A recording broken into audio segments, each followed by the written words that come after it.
Hallo, hallo, hallo. Herzlich willkommen. Guten Morgen. 11 Uhr heute. Wie geht's? Wie steht's? Wie war die Woche? Ich hoffe, man hört mich gut, man sieht mich gut. Wie immer brauche ich einen Gegencheck vom Chat. Heute ganz besondere Folge, extra Ausgabe, denn ich muss mein Versprechen einlösen. Wir haben 2000 Subscriber auf YouTube geknackt. Dank Thomas von Finanzfluss, der seinen tausenden Subscribern gesagt hat, geht darüber, damit somit die Hosen runterlassen muss. Bedeutet, ich muss mein privates Portfolio zeigen, wie ich es versprochen habe, vor, keine Ahnung, einem Jahr oder so, im Livestream. Parkett Friday Fireside, wer es nicht weiß, wer neu ist, herzlich willkommen, wer es schon immer dabei ist, willkommen zurück. Kleiner Blick hinter die Kulissen vom Parkett. Wir schauen uns an was haben wir gearbeitet, an was arbeiten wir in der Zukunft. Wir beantworten Fragen, wir schauen Community-Fragen an, manchmal Depots, haben ein paar interessante Gäste dabei, nicht nur ein paar und sehr interessante Gäste sogar. Immer wieder dieses Jahr auch gehabt und ja, diskutieren über alles, was uns so in den Kopf kommt. Heute, wie gesagt, Hauptthema mein privates Portfolio. Ich lasse die Hosen runter, ihr dürft mich auslachen und ich erzähle euch ein bisschen, ja, die Fehler, die ich gemacht habe und ein paar Lucky Punches sind auch dabei. Und wir schauen natürlich Parkett Wrapped an von diesem Portfolio. Was ist Parkett Wrapped? Vielleicht habt ihr es mitbekommen. It's all over the place. Zumindest in unserer kleinen Bubble auf Social Media ist es sehr verbreitet, was richtig, richtig gut ist. Also wir haben uns sehr gefreut. Ihr kennt sicher Spotify Wrapped, habt ihr sicher gehört. Spotify Wrapped ist so eine Zusammenfassung und sie kategorisieren dich als Hörer so ein bisschen, basierend darauf, was du gehört hast und so weiter. Und es ist so eine geile Idee. Schon letztes Jahr haben wir halt gedacht, das brauchen wir eigentlich auch fürs Portfolio, das brauchen wir für Parkett. Und genau das haben wir getan. Ich gehe mal kurz in das Depot, das ich normalerweise immer mit euch teile, nämlich mein Dividendendepot hier. Und da schauen wir uns einfach mal kurz Wrapped an. Ihr seht es jetzt gerade nicht wegen meinem Bild, aber rechts unten in der Sidebar findet ihr einen kleinen Banner zu Parkett Wrapped. Das findet sich auch in den nativen Apps. Ihr klickt drauf und dann kommt ihr zu eurem persönlichen Parkett Wrapped. Wer hin möchte, parkett.com/wrapped ist ein Kurzlink. Und dann kann man für jedes der eigenen Portfolios Parkett Wrapped aussuchen. Und wir gehen einfach mal kurz reingucken. So sieht Parkett Wrapped für mein Portfolio aus, für dieses Dividendenportfolio, das ich in jedem Livestream mit euch teile. Hier sind die Top-Positionen. Wir haben diesmal Community-Vergleich dabei. Auch das erste Mal, habe ich rechts unten gesagt? Da meine ich natürlich links unten. Das erste Mal, dass wir direkte Vergleiche mit der Community haben, ein Feature oder eine sagen wir mal, ein größeres Analyseprojekt, das wir schon länger auch für Parkett natürlich geplant haben für euch in der Analyse, aber jetzt das erste Mal eingeführt haben in Parkett Wrapped. Und es gibt verschiedene Badges. Ja? Du bist Käufer, wenn die meisten Aktivitäten, die man im Depot in diesem Jahr hatte, Käufe waren, was für mich der Fall war. 52% Käufe, der Rest sind Dividenden übrigens. Ne? Ich habe gar keine Verkäufe in diesem Depot. Welche Assets befinden sich am längsten im Depot? 3 Jahre habe ich die meisten, als ich den Sparplan angefangen habe. Ich bin ein ETF-Investor. Der größte Teil des Vermögens ist in ETFs investiert. Thomas von Finanzfluss gefällt das. Auch hier mein Broker und ich. Die Badge bekommt man, wenn man immer nur beim gleichen Broker kauft. Bei mir war das Comdirect. Parkett-Supporter natürlich als Abonnent und. Ja, so gibt es ganz verschiedene Badges. Wir zeigen gleich mal ein paar von der Community. Und es gibt noch einige, die habe ich nicht und habe ich auch noch nicht gesehen. Ich bin gespannt, ob es manche Leute haben. Manche Leute haben es vielleicht auch einfach nicht geteilt. Aber es gibt ganz verschiedene Badges, die man halt bekommt, wenn man bestimmte Kriterien erfüllt. Ich muss euch sagen, ich persönlich war schon lange nicht mehr so aufgeregt, bevor wir ein Feature releasen. Mir hat es persönlich extrem gut gefallen. Das Team hat da Hammerarbeit geleistet. Vor allem David und Matthias, nochmal kurze Props an der Stelle. Richtig, richtig gut. Aber das ganze Team hat Montag, Dienstag und so weiter bis Mitternacht sind wir da dran gehockt. Die Woche war richtig heavy, dass wir das rauskriegen. Und da ist so viel Liebe zum Detail, auf die man gar nicht kommt. Zum Beispiel, es gibt hier Badge, die heißt Sammelfieber. Hier. Ihr wisst gar nicht, wie lange wir diskutiert haben, welchen Pokéball wir hier nehmen. Wir haben echt verschiedene Sachen ausprobiert, vom UI und so weiter, was da passt. Oder sowas wie, dass ich, also das Ding ist halt, ich gehe jetzt mal ein bisschen kurz in die Details dahinter, wie wir das gebaut haben. Ne? Das ist ja das hier, ein Blick hinter die Kulissen. Man kann hier das Portfolio ändern, man kann auch das Format ändern, zum Beispiel in Square, also Quadrat, was gut ist für einen Insta-Post oder Twitter. Man kann auch die Hintergründe ändern auf zufällig. Oder die verschiedenen Hintergründe auswählen. Ich finde den Wrapped-Hintergrund am besten, der gefällt mir am besten. Und dann kann man auch nur mit Prozentzahlen die Bilder anzeigen, dass eben die Euro-Werte raus sind, wie ihr es auch von der normalen Teilenfunktion kennt. Und diese Sache hier zum Beispiel, dass ein Bild nicht normal responsive agiert wie eine Webseite, sondern das hier ist ja Code, das ist ja kein Bild aktuell. Erst wenn man es runterlädt, wird ein Bild generiert. Aber dass das halt so skaliert, ja, dass die Schrift kleiner wird und alles, dass das so skaliert wie ein Bild und nicht wie eine Webseite, obwohl es eine Webseite ist, daran saß ich 2 Tage konstant, bis nachts. Das war so schwer, das umzusetzen, dass die Webseite quasi immer genau das zeigt, wie das Bild rauskommt. Egal welche Screengröße ihr habt und so weiter. Das sieht simpel aus, aber ich sag euch, da steckt ein Riesenhaufen Arbeit hinter. Aber es hat mega Spaß gemacht. Das ganze Team war zusammen am Hustlen. Wir haben das in vielen Überstunden, sage ich mal, durchgeboxt und dann am Donnerstag, gestern oder vorgestern released. Ich glaube, es war vorgestern Mittwoch. Und zum Glück kam es auch sehr gut an. Also meine Erwartung hat es auf jeden Fall übertroffen. Wir gucken uns gleich ein paar Sachen an dazu auf Social Media. Also richtig, richtig nice. Mir gefällt es extrem gut. Und so wie es aussieht, der Community auch. Das freut mich sehr und das ganze Team natürlich. Ich würde euch empfehlen, die Rap-Bilder runterzuladen, weil irgendwann Anfang Januar ist Rap nicht mehr verfügbar. Also das ist wirklich nur einmaliger Jahresrückblick und dann ist es wieder weg. Selbstverständlich machen wir es nächstes Jahr wieder. Und einige Insights werden wir mit in die normale App mit aufnehmen. Aber Rap wird nicht das ganze Jahr verfügbar sein. Also ich würde vorschlagen, in der ersten Januarwoche, wenn quasi das Jahr abgeschlossen ist, ladet euch die ganzen Bilder runter. Und dann wird es nämlich deaktiviert.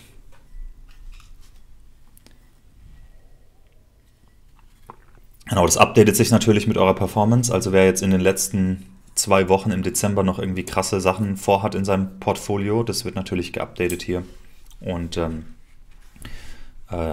erst ab 1. Januar ist das Jahr quasi komplett und dann ist die Performance, die da drauf steckt, sozusagen gefixt. Außer ihr ändert halt vergangene Aktivitäten, ne? Ist klar. Aber es wird immer alle Aktivitäten beziehungsweise alles, was passiert ist in 2022, wird betrachtet. Gut, dann gucken wir mal ein bisschen, was da los war. Also das ist das Announcement in der Community hier. Ich gehe da mal kurz ein bisschen näher ran. Und da haben wir auch extrem viele Kommentare gekriegt. Ganz interessant, das war dann so, manche haben gesagt, so, das ist ein bisschen die Wall of Shame. Wir haben natürlich die Performance-Geschichten dabei. Das ist auch ganz interessant. Hätte ich auch nicht gedacht, aber wenn man eine Performance nahe Null hat, ist man schon in den Top 20%, was schon richtig gut ist. Und wir gucken ja nachher mein Portfolio an. Ja, also ich sag mal so, ich bin nicht in den Top 20% der Community. Dann haben wir, was haben wir noch hier für Badges? Da ging was nicht, ist schon gefixt. Der Griff ins Klo, auch sehr nice. Was sind die Worst Trades sozusagen? Also mit welchen Verkäufen hat man verloren dieses Jahr oder am meisten Geld verloren? Tut ein bisschen weh, ist definitiv Wall of Shame. Hier Performance im Positiven dieses Jahr, auch wenn nur knapp, Top 10%. Ziemlich cool. Was haben wir noch hier? ETF-Sammelfieber, genau, wie viele ETF-Anteile man bekommen hat. Ich gehe mal auf Twitter, da haben wir auch einiges bekommen. Oh, und übrigens, wenn ich was Cooles finde, ja, dann schicken wir vielleicht eine kleine Überraschung hin. Das haben wir hier. Auf Twitter wurde auch extrem viel geteilt. Ich gucke vor allem die verschiedenen Badges an, weil es gibt welche, die ich noch gar nicht gesehen habe. Okay, das ist jetzt die Performance-Badge hier auch. Es gibt eine, die habe ich noch gar nicht gesehen, oder zumindest wurde sie noch nicht geteilt. Das ist die ähm, Covid-Starter oder Pandemie-Starter-Badge. Und die haben sicherlich einige. Das sind alle, die während der Pandemie angefangen haben zu investieren. Ähm, oder es gibt eine Twitter-Aktionärs-Badge, die einem anzeigt, wie viel Geld Elon Musk einem gegeben hat, wenn man in Twitter investiert war dieses Jahr, also wo es gekauft wurde und so. Also solche Sachen, das ist ziemlich geil. Aktiensammelfieber haben wir, was haben wir hier? Aktientraum, auch Performance, besser als 80% der Community, Respect. Auch ein Käufer. Ah ja, okay, da sind sogar, ich weiß gar nicht, was wir gesagt haben, was die Prozentzahl ist, dass man die Käufer-Badge bekommt, aber in dem Fall auch schon bei über 40% bekommen. Besten Trades, über 200% mit Mercedes-Benz. Tja, da habe ich so ziemlich den gegenteiligen Trade gemacht. Sehen wir nachher. Griff ins Klo hat er auch, wie sich's gehört. Positive Performance hier noch jemand, Christopher? Nicht schlecht.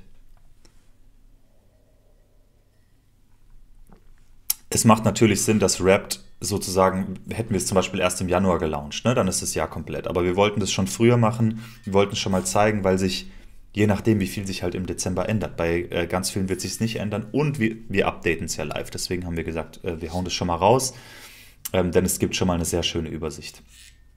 300%, 380% hier mit BYD gemacht. Hammer. Ja, das waren gute Trades hier. Hier, minus 32% dieses Jahr. Das ist, wie ich es eigentlich erwartet hätte.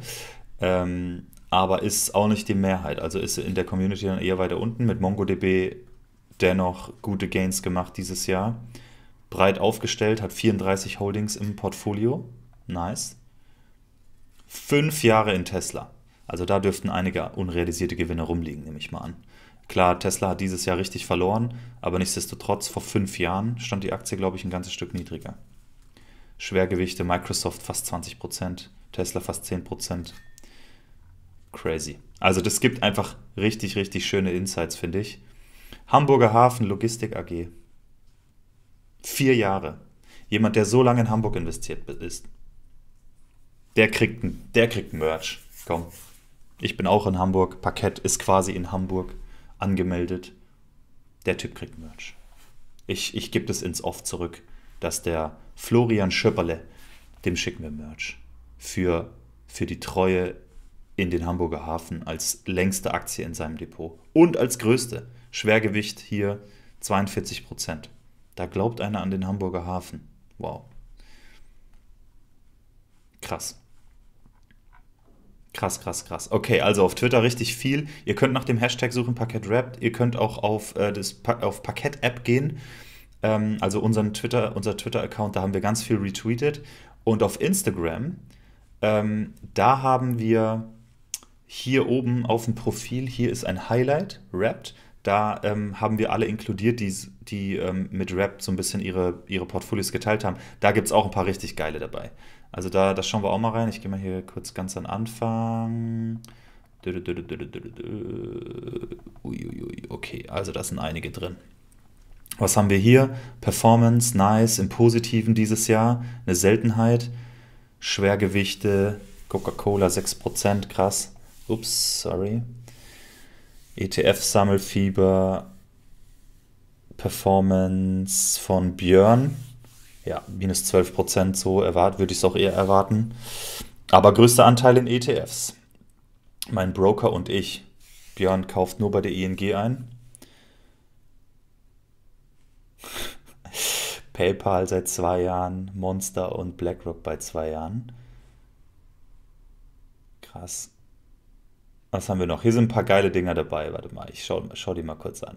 Noch eine positive Performance.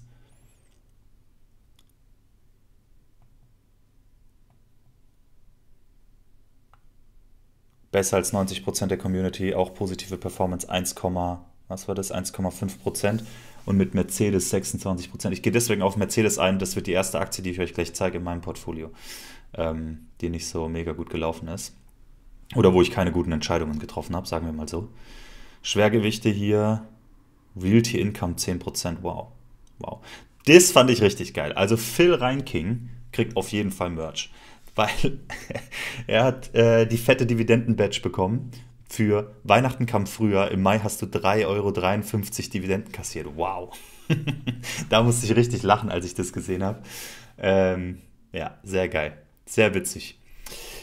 Ich weiß nicht genau, ob wir mittlerweile dann ein Limit drauf haben, wann man die bekommt. Aber ich glaube, es ist einfach, man bekommt die Badge immer, wenn man Dividenden kassiert hat. Und es wird halt der Monat angezeigt, in dem es am höchsten war. Richtig, richtig witzig. Also Philipp Reinking für deine 3,53 €. Wir schicken dir ein kleines Merch-Paket. Lisa hat auch geteilt, sie hat eine Badge, die ich auch noch nirgends anders gesehen habe, nämlich Veteran. Sie hat die Veteran-Badge, die bekommt man nur, wenn man seit über 10 Jahren ähm, investiert ist. Und Lisa hat ihren ersten Kauf vor 11 Jahren gemacht. Krass. Also Veteran-Badge für alle, die ihre erste Aktivität vor 10 Jahren angelegt haben. Richtig, richtig cool. Respekt, Lisa. Dann ETF-Sammelfieber, Aktien-Sammelfieber, Goldregen, ein Haufen Dividenden. Richtig gut. Also, ihr seht, sehr viele Wrapped Insights, Bilder, Visuals wurden geteilt mit richtig schönen Insights in die Portfolios der Community, mit Vergleichen zur Community und so weiter. Macht sehr, sehr viel Spaß, das anzugucken und ich und das ganze Team sind extrem froh und happy, wie gut es ankommt und dass euch das gefällt.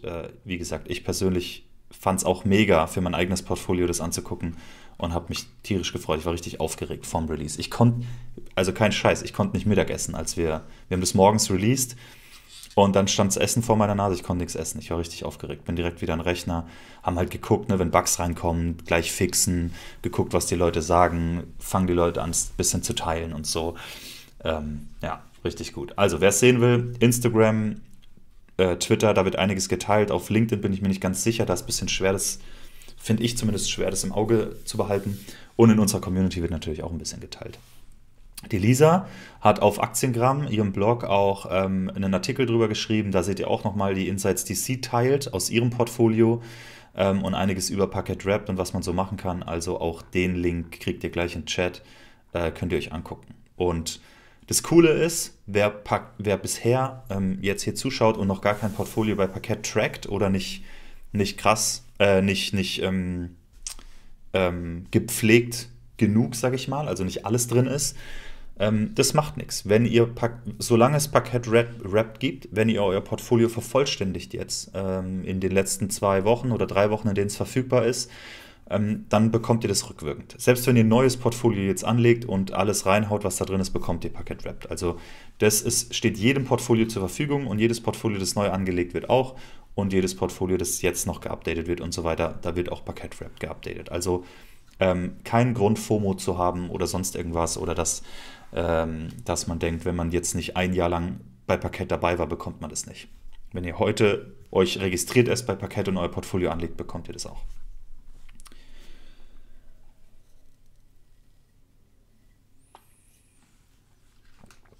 Leash Design fragt, ob es aufwendig war. Ich würde schon sagen, es war aufwendig. Na klar, wir haben halt die ganzen Texte gemacht und so weiter. Da ist viel Kreativarbeit reingeflossen vom Team. Bilder, Design und so weiter, klar. War auf jeden Fall aufwendig. Aber wir haben auch einige Ideen noch gehabt, die wir wegen Aufwand und Zeit dann nicht reingemacht haben. Die kommen dann vielleicht nächstes Jahr. Also da gab es noch ein paar geile Sachen. Eine Badge, die ich gerne gehabt hätte, die wäre einfach ein bisschen aufwendig gewesen, wäre, dass wir für bestimmte Unternehmen, wo du am meisten Anteile gekauft hast oder vielleicht sogar am meisten Anteile im Vergleich zu den ausstehenden Anteilen des Unternehmens, also wo du prozentual, egal wie klein der Prozentwert ist, am meisten des Unternehmens besitzt. Ja, sagen wir mal, du hast 1000 Apple-Aktien und prozentual hast du damit so viel von Apple wie von keinem anderen deiner Holdings, dass wir dir dann eine Badge anzeigen, die heißt stille Übernahme. Du hast 1000 Anteile von Apple, das entspricht so und so viel Prozent. Du musst nur noch, und dann die ganzen anderen, die restlichen ausstehenden Anteile, du musst nur noch 1 Million Anteile kaufen, bis Apple dir gehört, komplett. Die stille Übernahme-Badge, die finde ich richtig geil. aber die wäre aufwendig, sehr aufwendig gewesen, weil wir halt für jedes Unternehmen die ausstehenden Anteile hätten ziehen müssen und das alles mitverrechnen müssen und so weiter. Das war für die kurze Zeit, das haben wir nicht mehr geschafft, aber vielleicht kriegen wir die nächstes Jahr hin.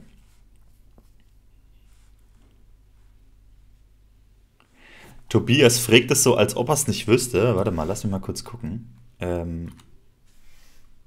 ETF-Investor, da steht's doch hier. Ich habe den größten Teil meines Vermögens in ETFs investiert. Thomas von Finanzfluss gefällt das. Die stille Übernahme-Badge ist mein persönlicher Mount Everest. Den will ich nächstes Jahr haben. Ich versuch's.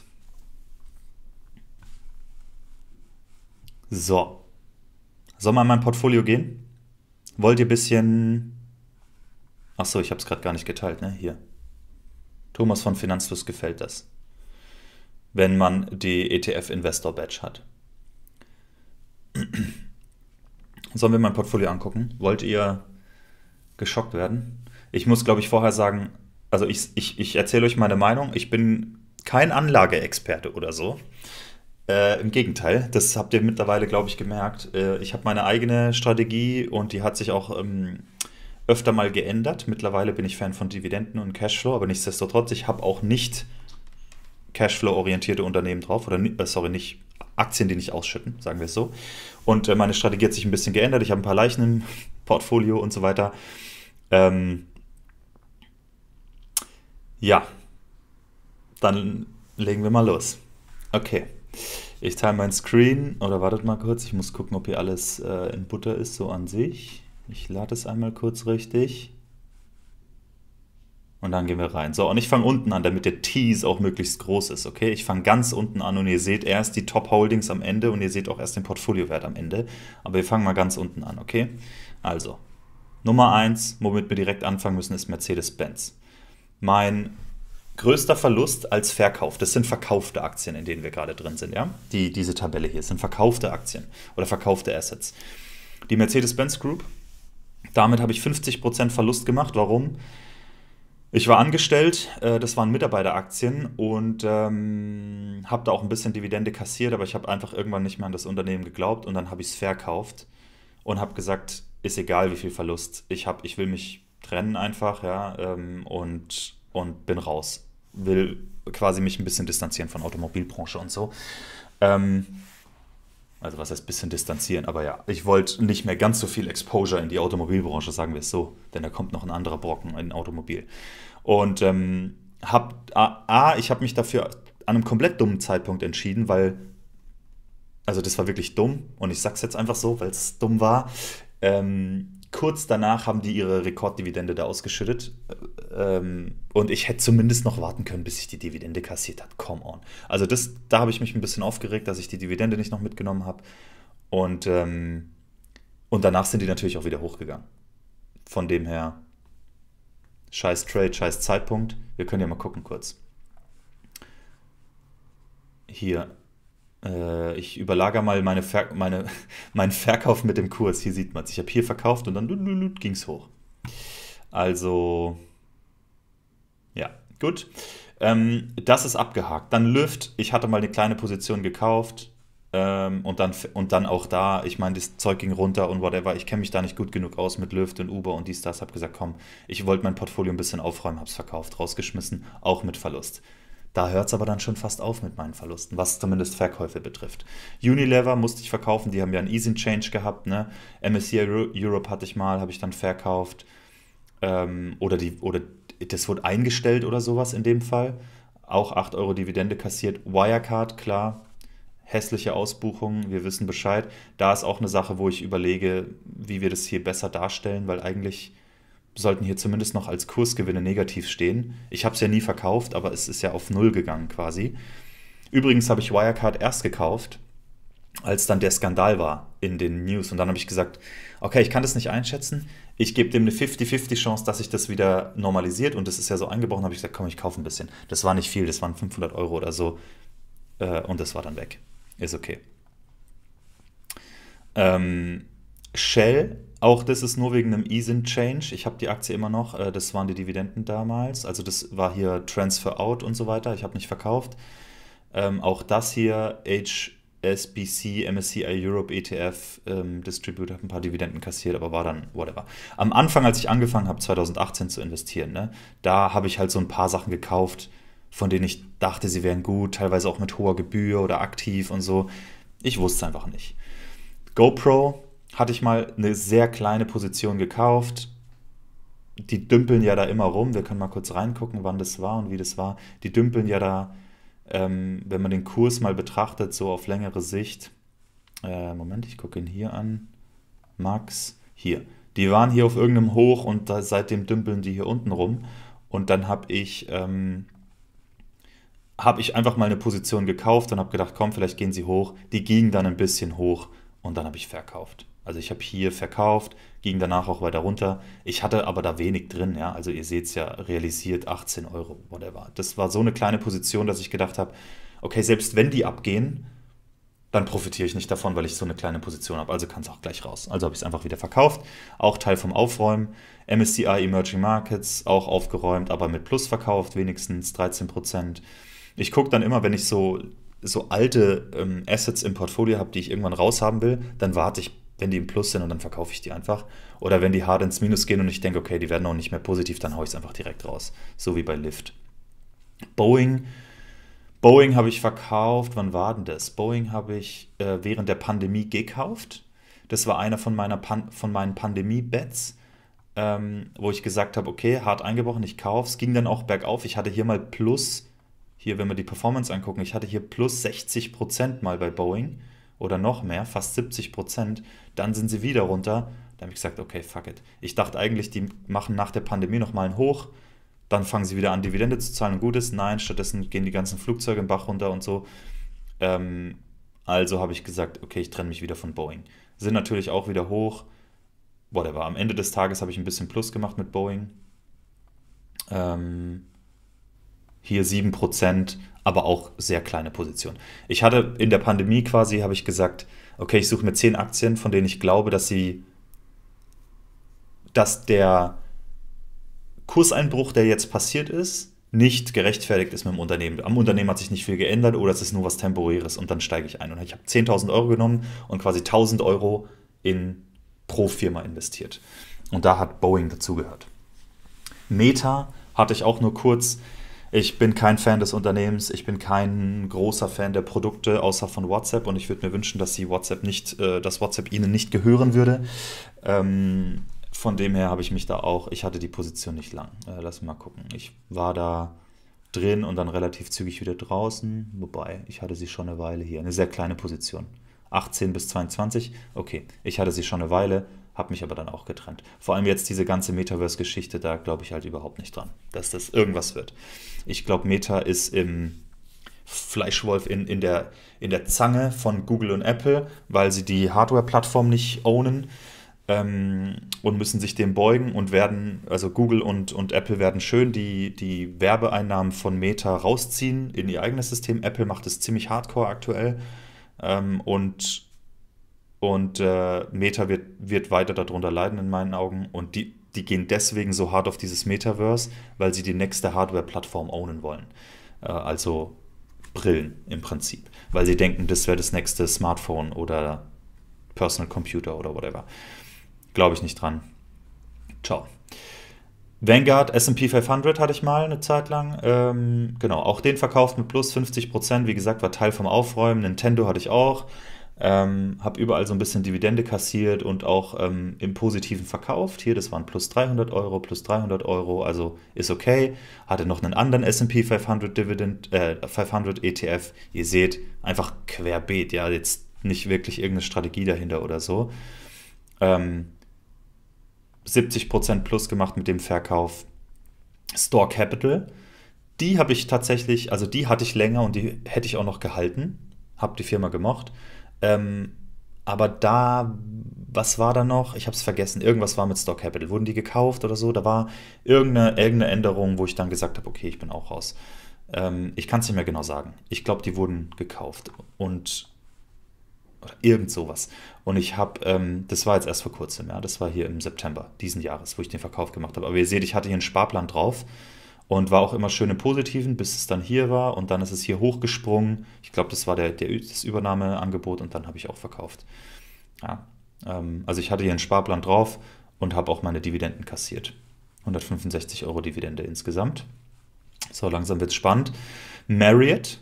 Marriott war auch einer meiner Pandemie-Wetten. Und da habe ich 100% gemacht in dem Fall.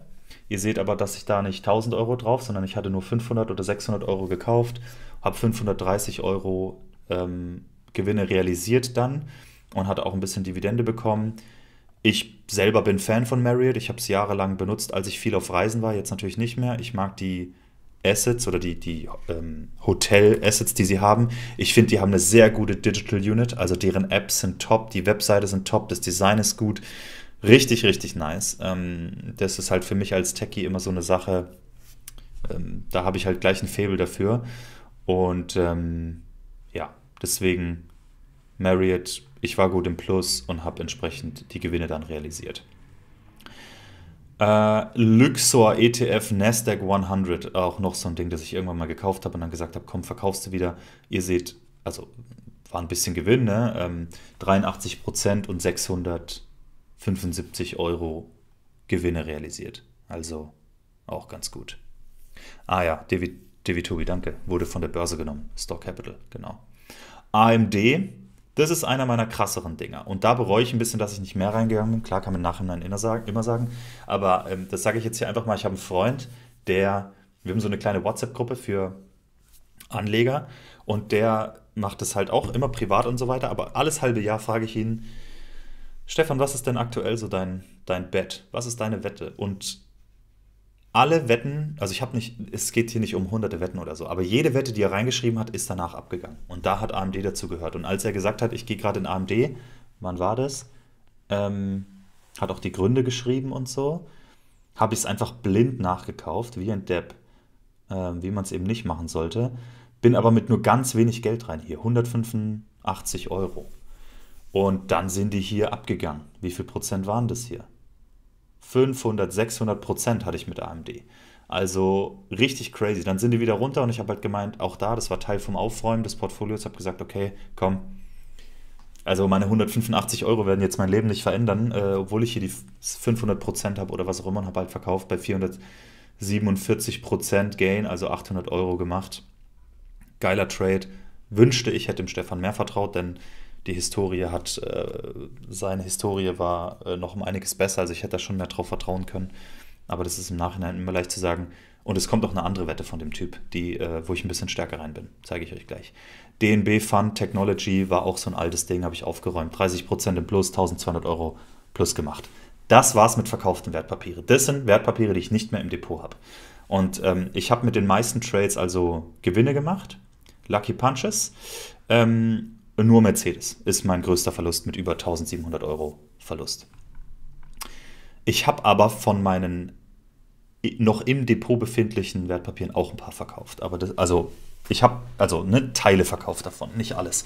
Deswegen sind sie hier nicht in der Liste. Die kommen gleich oben. So, deswegen, ich gucke mal kurz in den Chat und trinke einen Schluck und dann kommen wir zu den Assets, die ich Stand heute noch im Portfolio habe. Jetzt wird's. Eieiei. Eieiei.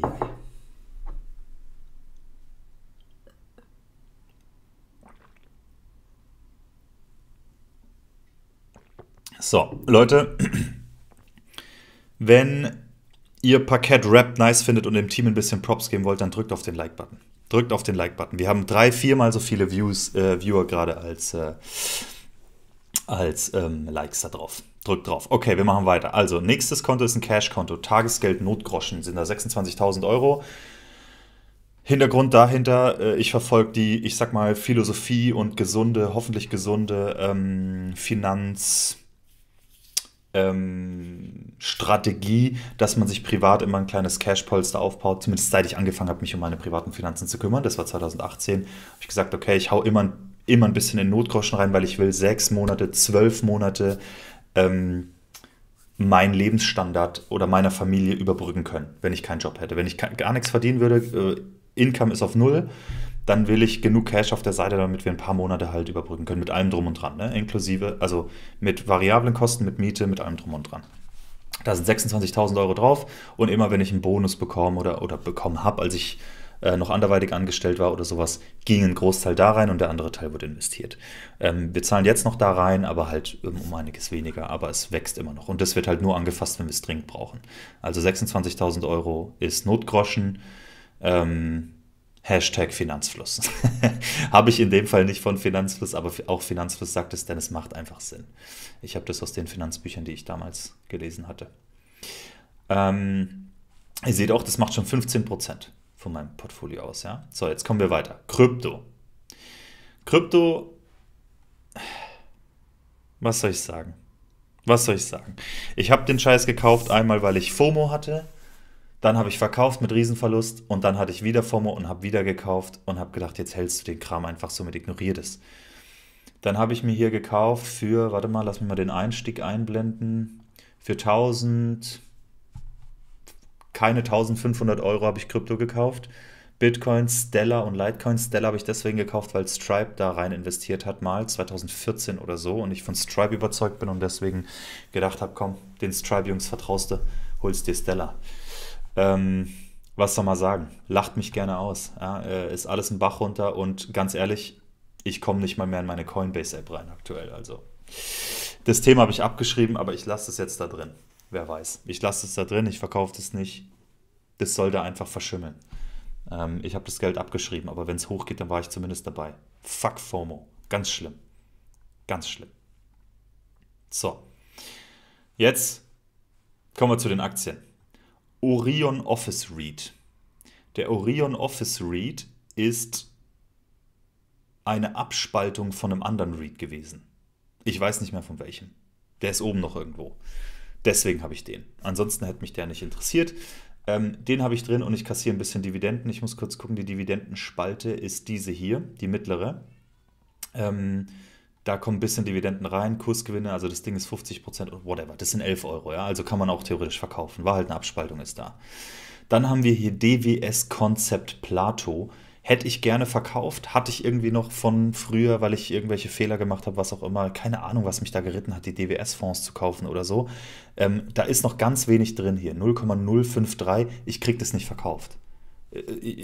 Ich würde es gern verkaufen, aber irgendwie kriege ich die Bruchstücke nicht verkauft auf dem Broker, deswegen sind da 20 Euro drin.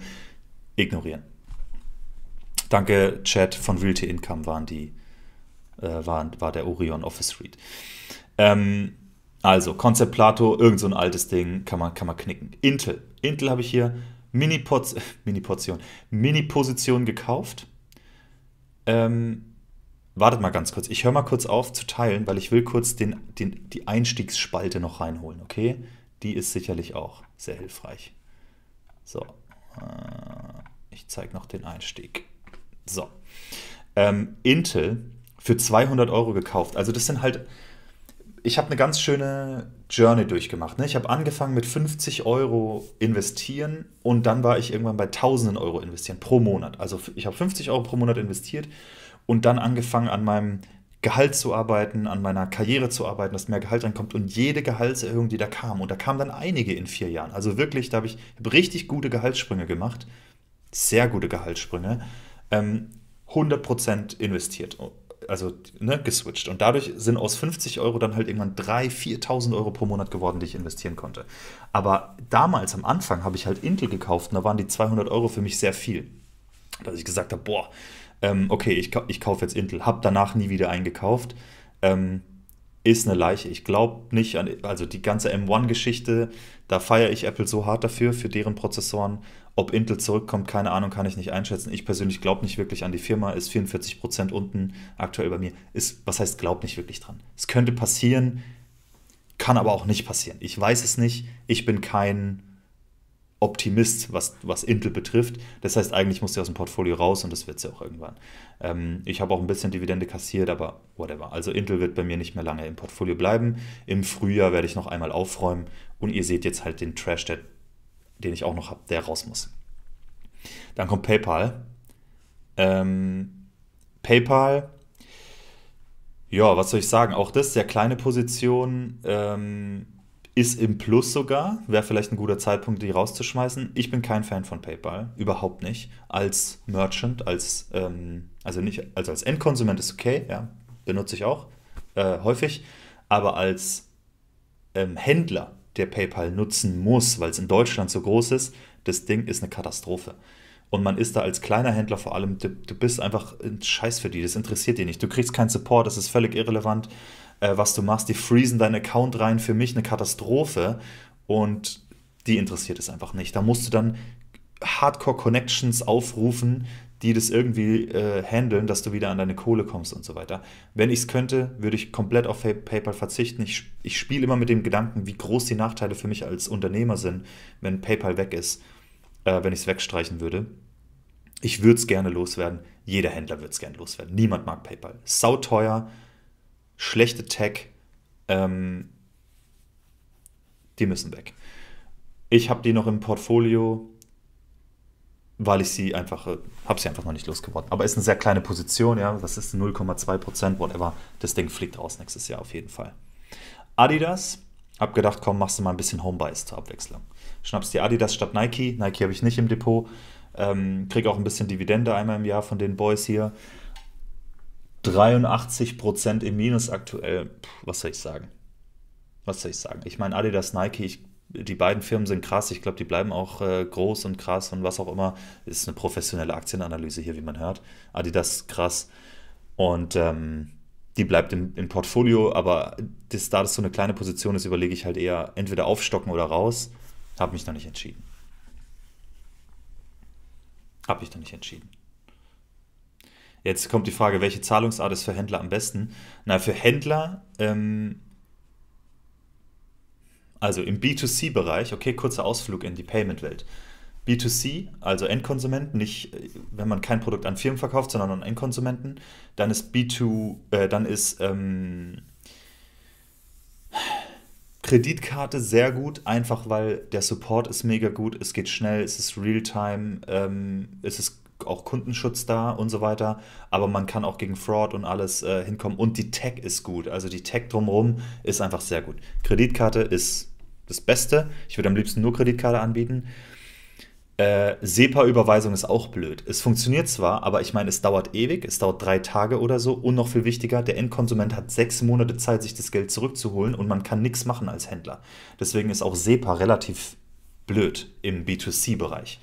Und das sehen wir manchmal auch, es gibt halt ein paar schwarze Schafe auch bei uns, so von allen unseren Kunden halt vielleicht 5 Stück, die bezahlen ein monatliches Abo und holen sich das jeden Monat wieder zurück über SEPA. Da zahlen wir 15 Euro Gebühren pro Zurückholen.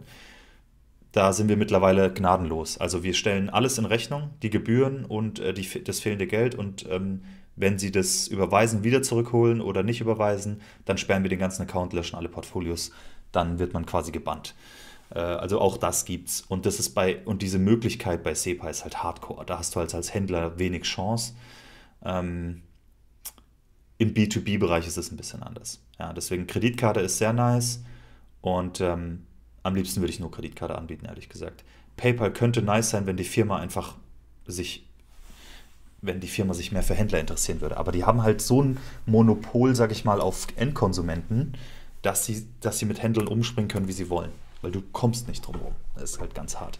Und bei SEPA, glaube ich, das wird sich in eine Richtung entwickeln, die pro Händler ist. Also nicht, dass es Konsument gegen Händler ist, aber die einfach auch positiv für Händler ist. A, es ist saugünstig. B, Realtime wird kommen. Und mit diesem Chargeback und so weiter, da kann man, also das ist nicht wirklich ein Riesenproblem für uns als Paket oder für einen Händler, wenn du einfach transparent mit deinen Kunden umgehst und so weiter. Dann ist diese Chargeback-Geschichte nicht so schlimm bei SEPA. Deswegen SEPA hoffe ich, wird ein gutes Ding. Aber geht halt auch nicht weltweit. Ne? Die Kreditkarte geht weltweit. Das ist einfach geil, vor allem wenn man international verkauft. Okay, ihr müsst euch nicht entschuldigen, dass ihr PayPal benutzt. Ich verstehe das ja, das ist alles gut, deswegen bieten wir es an. Kein Problem, Leute. Aber hey, wenn ihr lieber Kreditkarte nehmt, dann nehmt Kreditkarte. Ich sag nicht nein, okay. Wenn ich vom PayPal runter könnte, würde ich es machen. Aber es ist halt einfach so, das muss man auch sagen, wenn man PayPal anbietet, dann gibt es einen Umsatzsprung, einen kleinen. Ja? Man kriegt mehr Umsatz dadurch, weil es die Leute halt angenehmer machen. So, wir machen weiter. Adidas habe ich gesagt, Qualcomm. Qualcomm habe ich gekauft, ungefähr zu dem Zeitpunkt, als Apple angekündigt hat, dass sie mit Qualcomm partnern. Ich glaube, das war's, ne? Ich hau mal kurz hier die Performance rein, beziehungsweise den Kurs. Ja, und seitdem ich gekauft habe, ist es auch angenehm gesprungen. Aber auch da wieder kleine Position. Wann war das? April 2019. Ich glaube, das war das Announcement. Ähm, Ihr seht, halbleitermäßig bin ich vielleicht ein bisschen zu viel hier involviert. Aber whatever. Das ist, ich meine, da ist sogar eine Dividende am Start. Ja, Moment kurz. Ja, und ich bin 50% damit im Plus. Nice, aber halt kleine Position. Ne? Also macht nicht wirklich was aus. Deswegen auch hier. Ich habe so für mich so eine kleine Regel gemacht, okay, alle Positionen müssen jetzt 1.000 € oder aufwärts sein. Sonst ist es eine zu kleine Position und macht einfach keinen Impact bei mir. Also entweder ich hau Qualcomm raus oder ich kaufe nach. In dem Fall aktuell ist würde ich eher sagen, die fliegen raus. Ähm, Jo, dann machen wir weiter. Carnival, auch eine meiner Krypto-Bets. Hier habe ich 1.000 € reingesteckt. Carnival ist ein Cruise-Ship.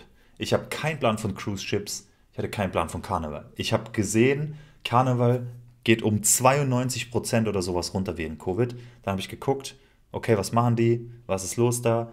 Ähm, Wie läuft es? Und so weiter und so weiter. Und die zahlen auch Dividenden. Dann habe ich gesagt, komm, da wettest du drauf.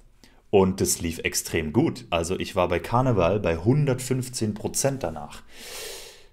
Offensichtlich hätte ich meine Verkaufschance nutzen sollen und sie nicht halten sollen. Die sind jetzt wieder bergab. Ich weiß nicht, was da aktuell los ist. Ich verfolge das Unternehmen nicht großartig. Eine Dividende kam auch nicht rein. Mm, Entweder fliegen sie mit Verlust oder ich lasse sie mal noch ein Jahr drin oder so und gucke, ob sich das nochmal dreht. Ich habe echt keinen Plan, was da aktuell abgeht. Wir können gerade mal in die News. Ne, dafür haben wir keine News auf Parkett. Ich habe keinen Plan, was da abgeht.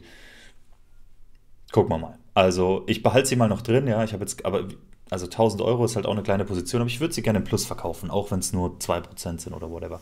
Deswegen, die lasse ich mal noch da drin. Weil ich erst rausfinden will, was da abgeht. Ja, wenn das ganze Unternehmen den Bach runtergeht, also nichts Temporäres, dann okay, fein.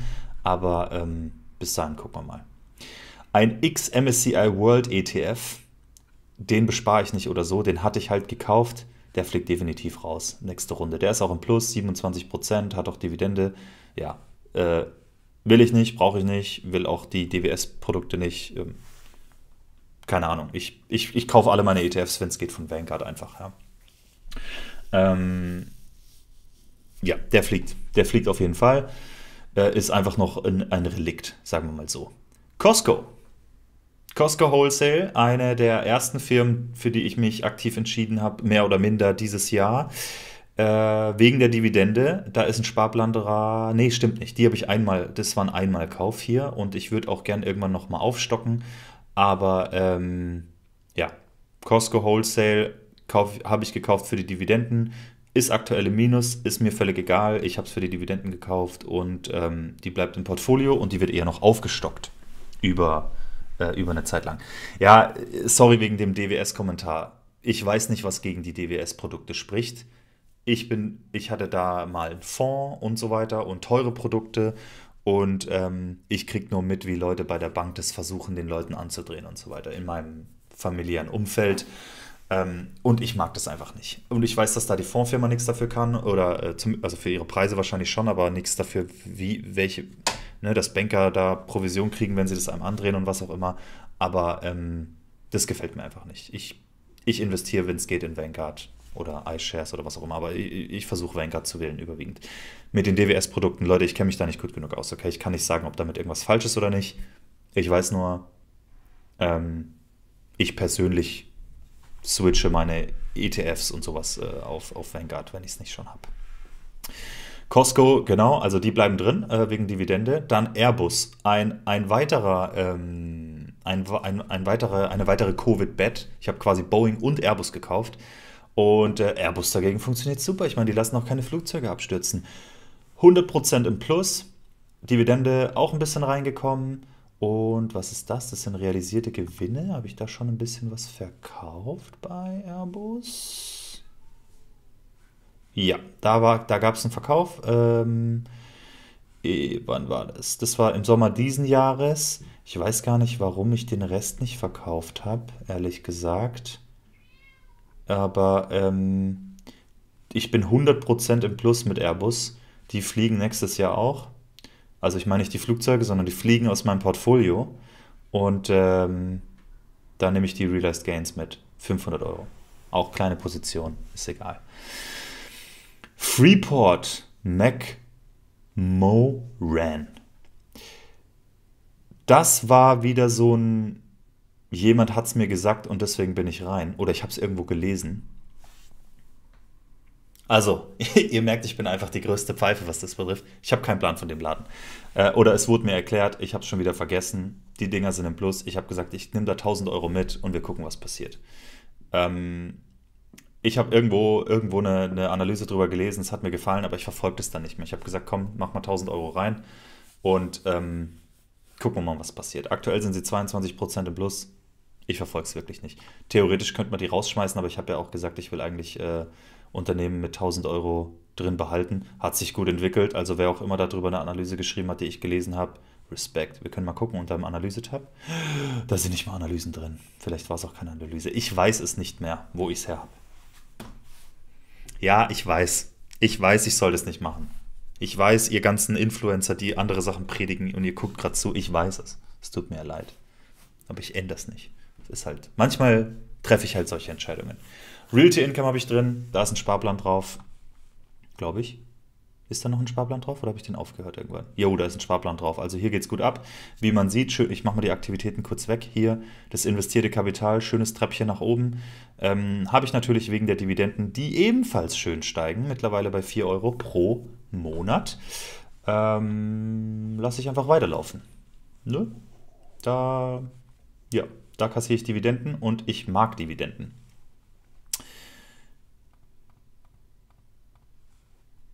Das ist Realty Income, auch ein bisschen im Plus, was Kurse betrifft, aber ist mir relativ egal bei Realty Income. Wie gesagt, da geht es mir um die Dividenden. Also da geht der Sparplan einfach drauf. Swedish Match.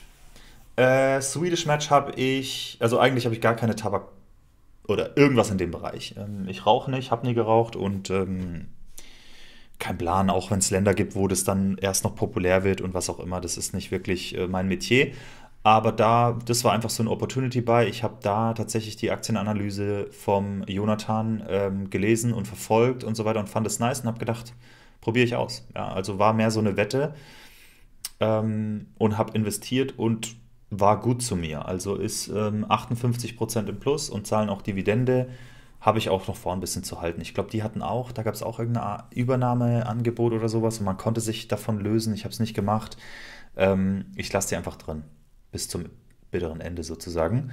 Und bin mit 85% im Plus. Damit bin ich okay. Also ist gerade bei 1.500 Euro Position. Next up, Amazon. Amazon war für mich damals, als ich es gekauft hatte, auch ein Einmalkauf, genauso wie Swedish Match. Ich habe es im Oktober 2018 gekauft und habe halt, also war für mich viel Geld, ne? 800 Euro eine Aktie damals, musste ich kaufen. Seitdem gab es einen Split, aber ja, ich habe genau eine Aktie gekauft, die jetzt 20 Aktien sind und habe die einfach im Portfolio gelassen. Werde ich auch weiter drin lassen, nicht weil das jetzt irgendwie ein krasser Outperformer in meinem Portfolio sein wird oder sonst irgendwas, sondern Amazon ist einfach ein Riese, an dem man nicht vorbeikommt, weder im Tech-Bereich noch im E-Commerce-Bereich. Ich wette da nicht auf irgendwelche krassen Gains oder sonst irgendwas. Ich lasse die Aktie einfach im Portfolio. Ja. Ich bin generell kein starker Verkäufer, sage ich mal. Ich lass die einfach drin und guck, was passiert. 30 Jahre oder so, gucken wir mal. DWS Deutschland, noch so ein Bro, der der fliegen wird. Kein Plan, warum ich das gekauft habe oder warum der hier als Aktie klassifiziert ist. 11% im Minus. Ich glaube, ich habe nur gewartet, bis der ein bisschen hochgeht. Ich glaube, der war noch krasser im Minus oder so. Lass mich lügen. Ja, der war mal hier richtig dick unten, dann war er wieder im Plus. Also im Prinzip, ich warte nur auf eine Gelegenheit. Wenn der im Plus ist und ich krieg's mit, dann fliegt der raus. Da ist aber ein bisschen viel drin. Da hatte ich mal. Ach so, das ist die DWS. Ah, ich höre gerade im Hintergrund, das ist die DWS selber. Siehst du? Ich weiß überhaupt nicht, was da drin ist. Ich weiß auch nicht, wieso das drin ist. Vielleicht hat mir das irgendjemand angedreht. Auf jeden Fall, die fliegt raus. Die fliegt raus. Was für ein Quatsch auch, dass ich sag, also ich merke es erst selber, ne? Ich bin mein Portfolio noch nie so detailliert durchgegangen wie jetzt gerade übrigens. Ich gehe da durch und sag, ich mag die DWS-Produkte nicht und dann habe ich die DWS-Aktie selber drin. Herr Kuma, das ist richtig Hosen runterlassen, Jungs und Mädels. Das ist sehr peinlich gerade, aber egal. Die fliegt raus. Nächstes Jahr wird da ein bisschen aufgeräumt dann. Ciao. So, dann haben wir wieder eine, endlich, die ich noch habe und behalten werde. Da wird es vielleicht auch mal Zeit aufzuräumen. Ja? Ihr werdet es gleich sehen, warum. Aber das ist ein iShares Property Yield REIT auf Europa. Ist ein Sparplan drin, zahlt Dividende, ist ein ganzes Stück im Minus, 31%. Aber generell kriege ich immer okaye Dividende davon. Ne? 172 Euro Dividende bisher bekommen insgesamt. Ihr seht es, ein bisschen sporadisch alles. Könnt man mal aufräumen. Könnt man mal zusammenführen mit was anderes. Oder das Geld woanders rein investieren. Aber das ist ein REIT. Dann kommt Shell. Shell habe ich einen Einmalkauf gemacht. Und der war auch ganz okay. Also ich habe hier 1500 Euro rein, ist jetzt bei 2500 Euro und kriege auch gut Dividende. Shell bleibt, ist eher ein Kandidat, wo ich überlege mal aufzustocken, aber mit Einmalkäufen. Also ist kein Sparplan drauf oder so. Also Shell habe ich auch. Patrick, da ist mein Portfolio ja sehr aufgeräumt und durchdacht. Ja, ja, meins ist Kraut und Rüben. Also zumindest da unten, ja. Da unten ist einfach so ein bisschen Unkraut, das ich noch nicht aufgeräumt habe. Weil da oben sagen wir mal, ist mehr, also wo ich viel investiert habe, da habe ich auch mehr Hirnschmalz reingesteckt, ja, wo jetzt Sparpläne noch drin sind. Wir sind da jetzt viel durch Historie, Kraut und Rüben und so. Und wie gesagt, ich verkaufe nicht viel. Deswegen ist da einfach noch viel drin, aber ich werde nächstes Jahr nochmal so eine Aktion machen, wo ich einfach aufräume und dann fliegt der Kleinkram da unten raus und das ganze Zeug. BlackRock, auch das habe ich mich aktiv für einen Einmalkauf entschieden. Ich glaube, da habe ich auch wieder 1000 Euro genommen oder so. Nee, nicht mal. Ich habe 600 Euro genommen und investiert, wird drin bleiben. Die zahlen ein bisschen Dividende. 16 Euro Dividende habe ich bekommen, ist leicht im Minus. Whatever. Bleibt drin und wird. Nee, stimmt gar nicht. Hä, wo habe ich denn da gerade drauf geguckt mit den 600 Euro? Das war pro Aktie.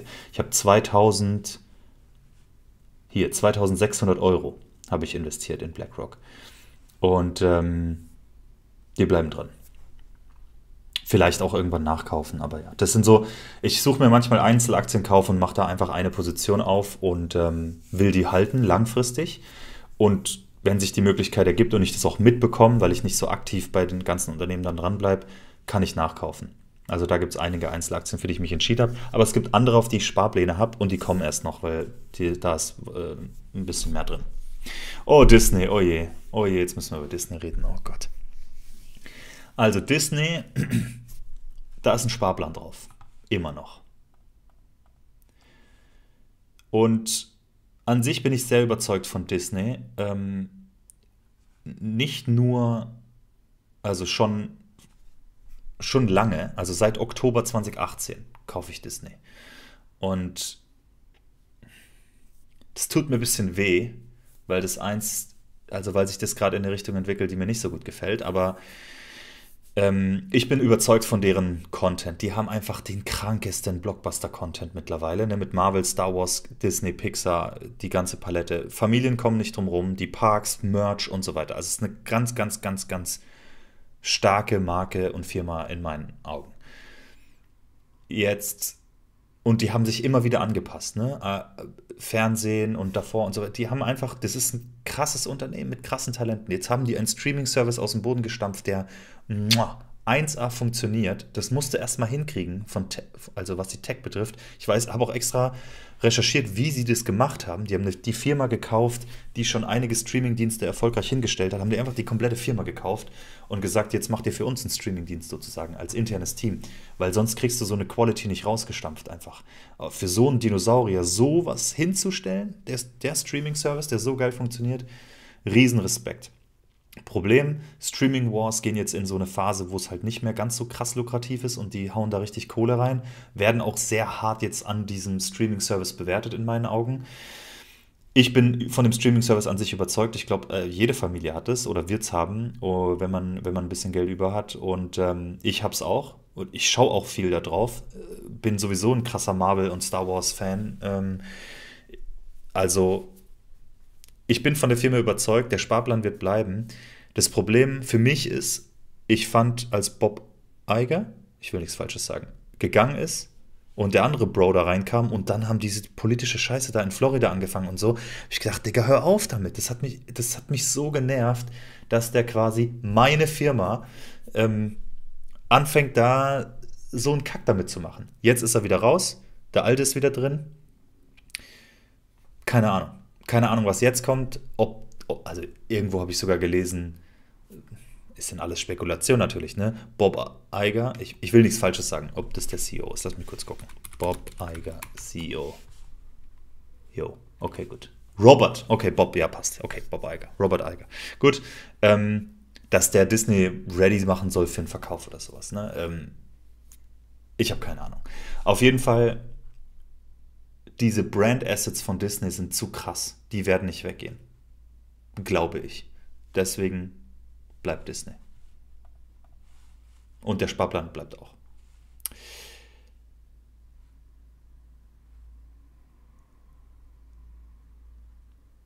Ja. Ich hoffe nur, dass sie bald wieder Dividende auszahlen. Das ist halt bitter. Ich habe eigentlich keinen Sparplan mehr auf Sachen, die keine Dividende ausschütten. Außer Disney. Das tut mir ein bisschen weh. Aber ich bleibe dabei. Ich mache bei Disney, wie die Dogecoin-Leute bei Dogecoin machen. Hodl. Das bleibt. So, dann haben wir Visa. Ja, gut, die Kreditkartenfirmen sind halt Duopol, Mastercard und Visa. Das ist einfach insane. Als ich auf den Philippinen war und so in den krassesten Dörfern, einfach da überall die Visa- und Mastercard-Schilder, die sind überall und dieses Netzwerk kann einfach nicht interrupted werden, sozusagen. Das kriegt keine andere Payment-Methode hin, global solche Rails hinzustellen. Hab auch durch meinen alten Arbeitgeber ein bisschen mehr Details gekriegt, wie crazy das ist. Und im Prinzip musste ich mich nicht nur entscheiden zwischen Visa und Mastercard. Und bei Visa fand ich ein paar neuere Sachen cool, die damals gemacht haben, als ich es gekauft habe. Ich glaube, das war damals mit Apple Pay oder so. Ich weiß gerade nicht genau. Ich weiß es nicht mehr, was es war, aber ich fand es cool. Ähm, Deswegen habe ich einen Sparplan draufgelegt, der läuft auch noch. Und die zahlen auch Dividende. Klar, sehr wenig, aber die steigt auch anständig. Deswegen Visa ist ein Sparplan drauf, der bleibt und entwickelt hat sich auch einigermaßen positiv. Ne? Was war denn hier was ist denn hier performancemäßig los? Ja, geht ein bisschen seitwärts, ne? Aber ich habe es ja wegen der Dividenden. Also der Sparplan in Visa bleibt. 3M, 3M zahlt okay Dividende. Das ist auch eine meiner Sparplanfirmen. Ja, aus Dividendengründen. Performancemäßig sieht man klar, ja, negativ, dann mal wieder plus, dann mal wieder negativ, ist alles so jetzt kein Märchen, das man sich gern anguckt, aber wie gesagt, was bei sowas sind mir die Kursgewinne relativ egal. Also wenn jetzt nicht gerade irgendwie eine Aktienanalyse rauskommt, die heißt, okay, 3M, Doom, da kommt Sauron vorbei und der haut das ganze Unternehmen weg. Alle raus, alle Ratten das Schiff verlassen. So lange halte ich das weiter, lass den Sparplan laufen, mir geht es hier um die Dividenden. 180 € bis jetzt kassiert. Ja, ist okay. Ist okay. Dann Heidelberg Zement, noch so ein Ding. Das habe ich auch bei Jonathan gelesen, die Aktienanalyse. Und ich fand es so witzig. Heidelberg Zement, ein deutsches Unternehmen. Ich habe sowieso super wenig Deutschland-Exposure gehabt und deswegen habe ich gedacht, die eine oder andere Firma könnte ich mir mal reinziehen. Und ich meine, hallo, 130 €, 140 € Dividende kassiert direkt als allererstes. Hiermit, also klar, die schütten halt einmal im Jahr aus. Fette Dividende, ich habe den Einmalkauf gemacht. Performancemäßig, ja, geht besser. Aber wie gesagt, ich habe es wegen der Dividende gekauft. Ich bin gespannt, was die als nächstes ausschütten. Die schütten im Mai wieder aus. Da ist sicherlich noch nichts angekündigt, nehme ich an. Nee. Aber ja, let's see. Ich habe es für die Dividende. Mal gucken. Ich habe einen Einmalkauf gemacht. Wie viel habe ich investiert? 3.000 €. Bisschen über 3.000 €.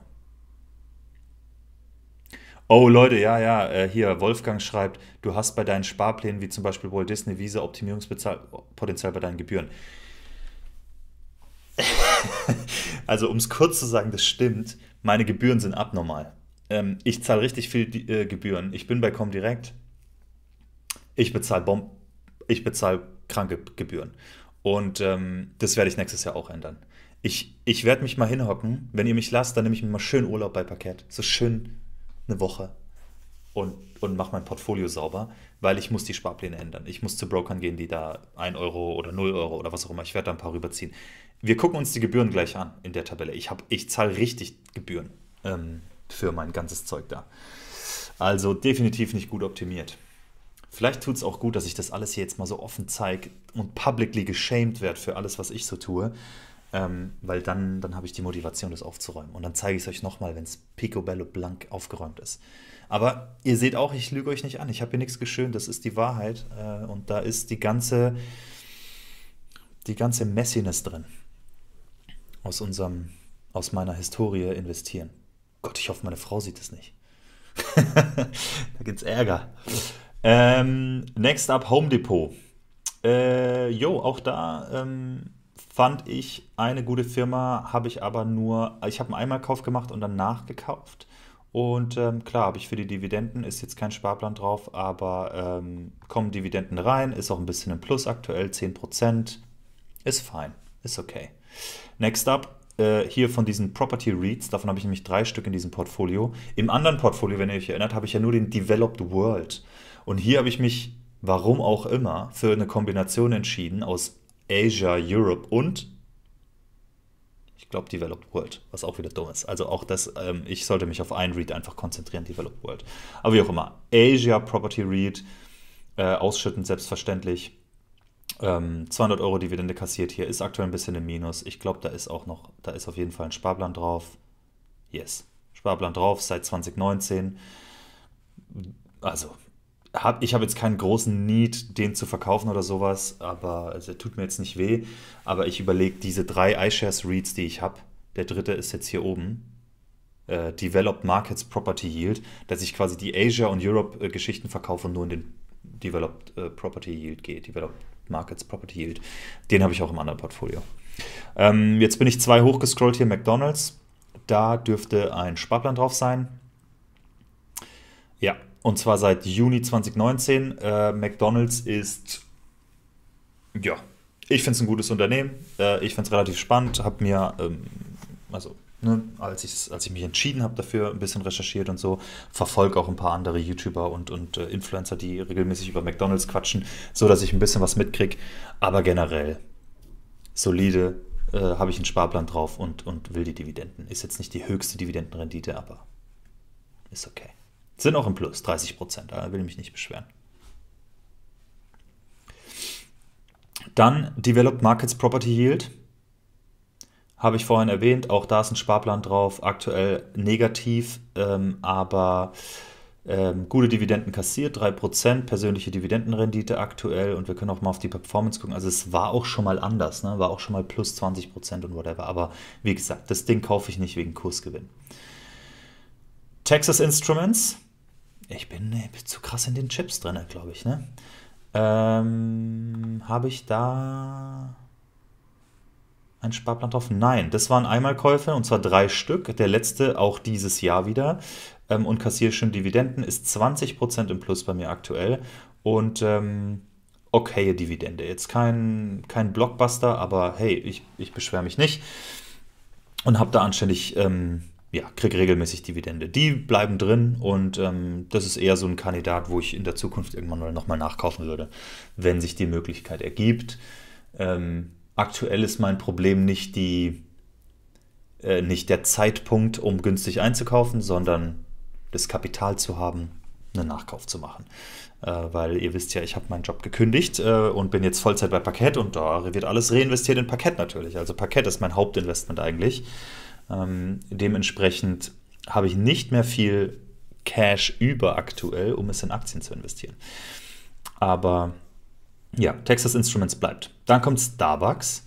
Auch da gerade hin und her, ne? Bleibt auf jeden Fall, kann ich direkt sagen, ist ein Sparplan drauf seit Januar 2019. Dividende, die ich kassiere, steigt schön. 120 € Dividenden bekommen seitdem. Und ja, Sparplan bleibt auf jeden Fall. Und ihr seht schon, die Gebühren häufen sich, die Gebühren häufen sich, die Gebühren häufen sich. Eieiei. Unilever bleibt auch, Sparplan drauf. Habe ich tatsächlich laut Parkett Rep dieses Jahr am meisten gekauft. Aber ist einfach nur ein Sparplan drauf, wie viele andere auch. Dividenden steigen. 163 € Dividende kassiert bisher, ist auch im Plus mit 4%. Übrigens, wenn wir mein Portfolio, aber gut, so geht es euch ja allen, ne? Wenn wir das Portfolio vor einem Jahr angeguckt hätten, da war alles im Plus, das war so schön. Und jetzt zwingt ihr mich, mein Portfolio zu zeigen, wo der Markt im Keller ist und alles ist rot. Oh ne, jetzt kommt die nächste Aktie. Ja, jetzt kriege ich richtig Ärger. Netflix. Oh, Netflix. Also, Netflix habe ich gekauft im Oktober 2018. Richtiger Gläubiger. Ja, Netflix, geile Firma, Bombending, hätte ich auch gern mal für gearbeitet, so unter meinen Top 3, 4, 5 Arbeitgebern auf der Welt. Meine Frau auch, bevor wir nach Hamburg gezogen sind, vor unserer Geburt unserer Tochter, war sie auch in der Filmindustrie, ne, hat für Netflix ein paar Sachen gemacht und so, als Producerin. Richtig, also da sind wir einfach als Haushalt gut drin, Film, Serien und so weiter in der Industrie und Netflix einfach Bombe. War mal hier schön, ne? 125%, yeah, geil. Und jetzt einfach der kranke Absturz des Todes, Mann. Alles geht den Bach runter. Ja, die Streaming Wars sind rum. Disney, gleiches Spiel. Es tut weh. Ich bin mir unsicher, wie die Zukunft von Netflix aussieht, was das Wachstum betrifft. Ich könnte mir gut vorstellen, dass halt irgendwann einfach der Markt so ein bisschen bedient ist und dann sich für 2, 3 Streaming-Services entschieden hat, aber halt nicht alle 15.000, die es jetzt gibt. Ich denke, Netflix gehört auf jeden Fall dazu. Ich glaube an das Team und das Management. Ich denke, die können da richtig also, ne, optimieren und was sie jetzt auch machen mit dem Crackdown von Account Sharing und dann Werbung rein und oder werbebasierter Plan und dass sie auch intern Kosten optimieren, also dass sie sozusagen erwachsen werden, von dieser Wachstumsphase wegkommen. Ob sich das dann nochmal krass ins Plus dreht, was weiß ich, aber ich will es nicht verkaufen. Netflix werde ich nicht verkaufen, nicht mit negativ. Und das sind nur 0,27%, also ich bin wieder unten, wo ich angekommen bin. Autsch. Bisschen Sympathie, Leute, drückt auf den Like-Button, come on. Netflix macht mich traurig. Dann, also wir sind jetzt schon bei 2% hier Portfoliogröße, ne? 4.000 € Netflix, das fangen schon die Dickschiffe an. Das war übrigens mal bei 8.000 € oder so oder noch höher. Netflix war mal eine meiner richtig dicken Positionen. Johnson & Johnson, eine Aktie, die mir wenigstens ab und zu mal ein Lächeln aufs Gesicht zaubert. 30% im Plus und macht auch schön Dividende. 258 € Dividende, ist ein Sparplan drauf seit Dezember 2018. Ja, will ich mich nicht beschweren. Mit Johnson & Johnson muss ich mich auch gar nicht auseinandersetzen. Ist solide, wird gekauft. Fertig. Ich krieg's schon irgendwo mit. Mir wird schon jemand auf Twitter ins Gesicht schreien, wenn Johnson & Johnson den Bach runtergeht. Da läuft einfach der Sparplan. Ich informiere mich überhaupt nicht sonst über das Unternehmen. Wenn da nichts großartig passiert, dann bleibt der Sparplan, bis ich in Rente gehe. Apple kommt man, glaube ich, nicht drum rum. 100% aktuell im Plus. Niedrige Dividendenrendite, aber immerhin. Sparplan drauf seit Oktober 2018.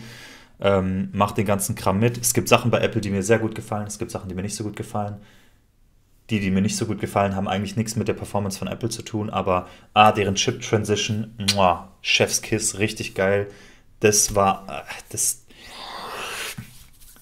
sollte in die Historie eingehen von, wie sie einfach die komplette Chip-Industrie, CPU-Industrie einmal aufgerollt haben von hinten und ihnen gesagt haben, Leute, das geht einfach 10-mal geiler, wie ihr das macht. Ich habe das MacBook hier, ich habe das erste MacBook Air gekauft, als es rauskam.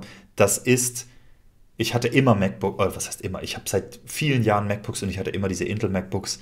Das ist ein Unterschied wie Tag und Nacht. Diese Chips, Ist unfassbar, was Apple da geleistet hat und ich bin gespannt, ob es sowas jemals für Windows gibt oder ob, also was heißt jemals, in den nächsten, sagen wir, in den nächsten 10 Jahren und ob Intel und so weiter irgendwie diese Hardware-Synergie hinkriegen, wie Apple das geschafft hat. Das ist abartig gut.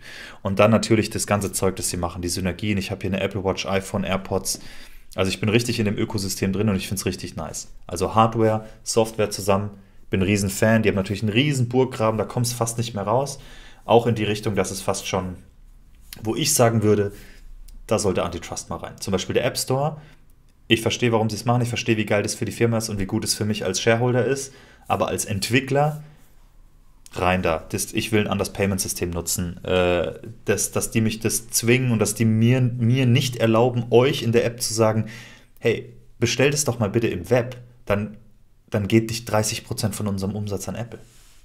Und deswegen sage ich es euch jetzt, wenn ihr ein Paketabo habt oder machen wollt, macht es nicht in der App. Das kostet uns einen Haufen Kohle und es funktioniert einfach nur so semi. Das Ganze ist, Apple hat halt keinen Grund, ihr scheiß Payment-System, das man da benutzen muss, besser zu machen, weil man muss es benutzen, du kommst nicht drum herum und sie kassieren einfach mal 30%. Oder bei uns noch 15%, weil wir noch zu klein sind. Noch. Aber ja, es ist, also da bin ich eher für. Und da gab es jetzt auch ein Ruling der EU. Bin gespannt, was da rauskommt, dass sie Sideloading, also einen anderen App Store erlauben müssen und so. Die haben halt einfach, die sind ein Monopol für iPhone-User. Du kommst nicht an iPhone-User dran und du kannst auch nicht ein Software-Business machen ohne eine App auf dem iPhone. Du wirst da einfach nicht erfolgreich. Das heißt, du musst daran, um an die Kunden zu kommen. Es geht einfach nicht anders. Und Apple ist der Gatekeeper und das ist ein Monopol. Dementsprechend wird es Zeit, dass da ein bisschen aufgebrochen wird. Aber wie gesagt, die machen noch so viel anderes und ich bin Fan.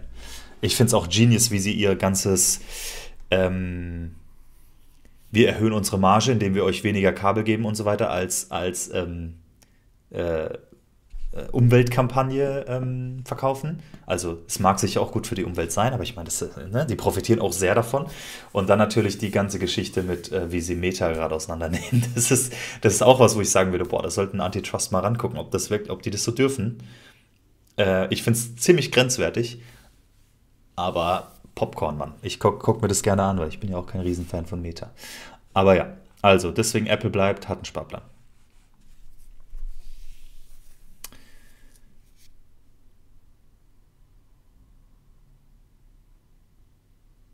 Ja, genau, Apple muss aufmachen in der EU.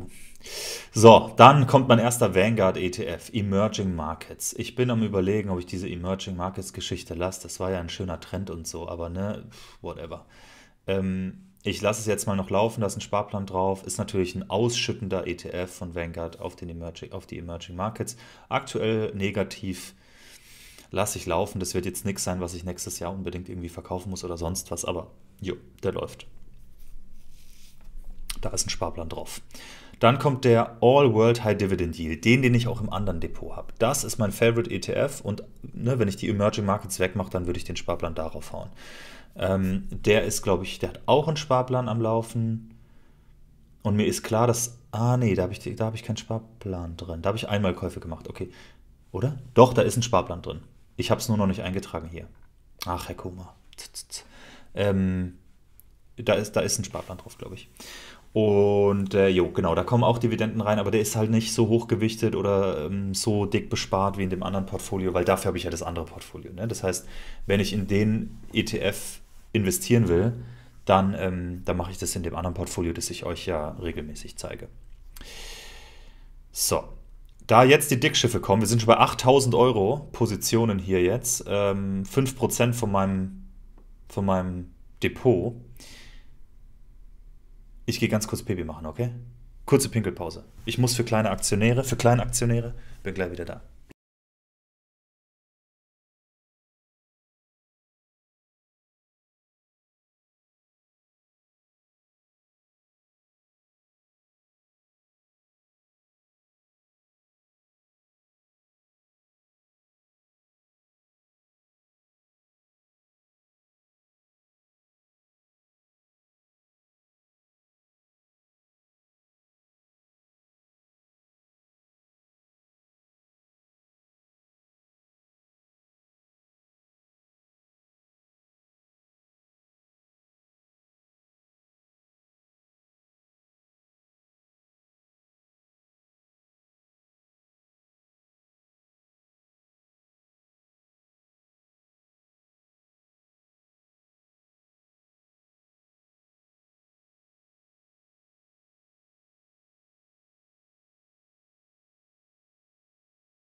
Okay, ich bin wieder da. So, danke fürs Warten.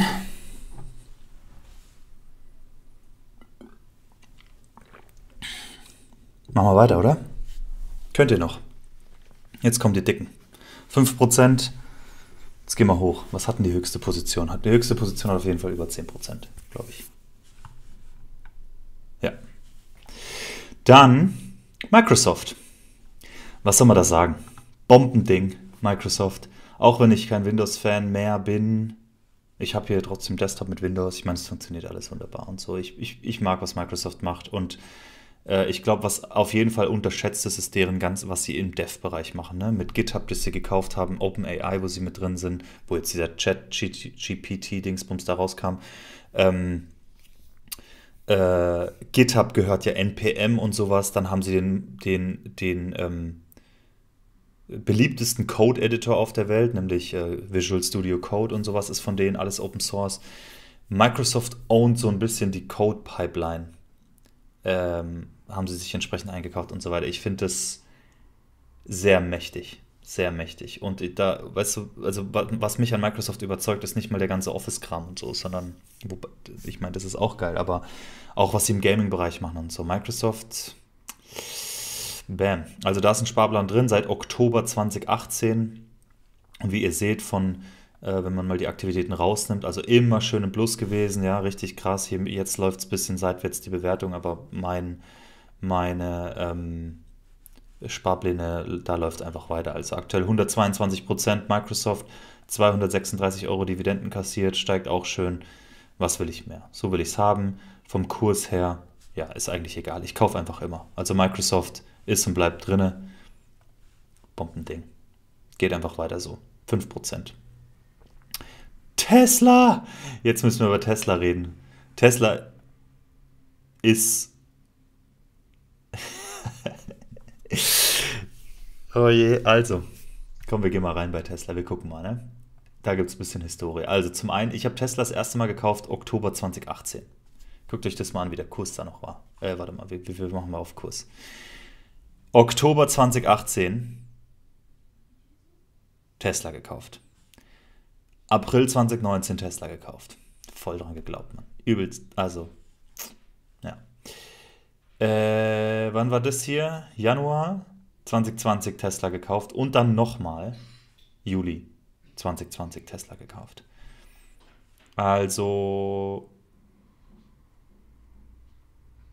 das war nicht, wie soll ich sagen, das war nicht einfach so. Also, ich hatte meine Theorien, ich will nicht sagen, dass die jetzt richtig waren oder dass das nicht krasser Lucky Punch ist. Selbstverständlich ist es ein Lucky Punch, aber wie auch immer.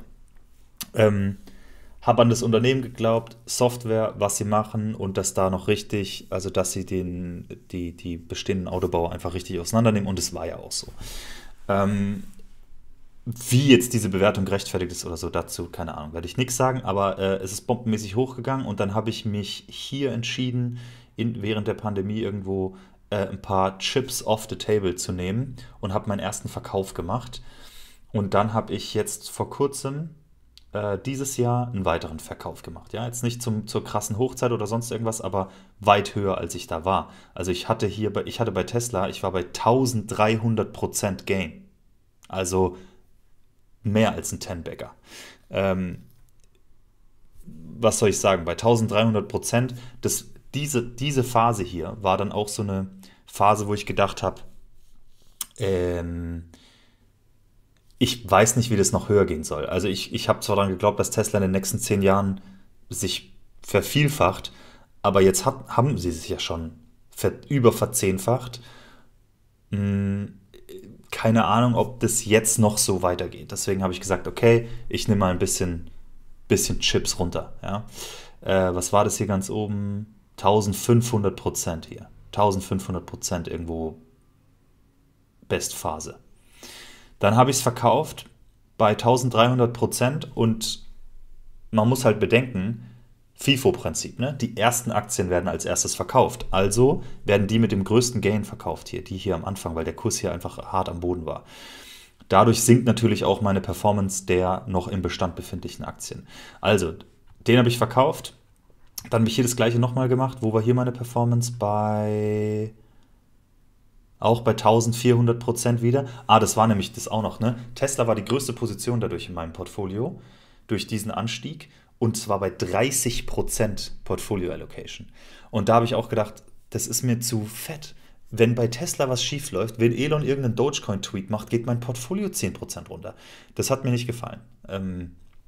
Und deswegen wollte ich da die Abhängigkeit sozusagen ändern und habe gesagt, komm, ich nehme ein paar realisierte Gewinne weg und ich will da niedriges Gewicht. Dann habe ich ein Drittel von meinen Tesla-Aktien verkauft, dann ist die von 30% halt runter auf irgendwie 22% von meinem Portfolio und dann ist die hier wieder hoch eskaliert und dann waren sie wieder 30%. Ich so, willst du mich verarschen? Dann habe ich ein bisschen gewartet und dann habe ich hier wieder verkauft. Dadurch hat sich hier die krankesten Gewinne realisiert. 35.000 Euro konnte ich hier realisieren mit einem Investment von 4.000 Euro. Und die habe ich komplett in das andere Portfolio gesteckt, das ich euch regelmäßig zeige. Daher kommt dieser Einmalkauf, dieser fette Einmalkauf vom Vanguard All World High Dividend Yield, den ich mal gemacht habe. Dadurch, dass der ist ja jetzt übergewichtet auf 50%, während die anderen beiden ETFs 25% haben. Daher kommt dieses Geld. Ich habe Tesla verkauft und es dann dort reingesteckt. Und ich habe halt da wieder ein Drittel verkauft gehabt. Also jetzt habe ich noch von meiner Ursprungsposition noch ein Drittel über, 75 Anteile. Und die sind aktuell noch 150% im Plus. Klar, das war auch ein bisschen mehr. Tesla ist dieses Jahr richtig abgeschmiert. Aber das ist jetzt eine Position, wo ich sagen kann, okay, ich habe genug Gewinne realisiert, jetzt kann ich es halten, fein.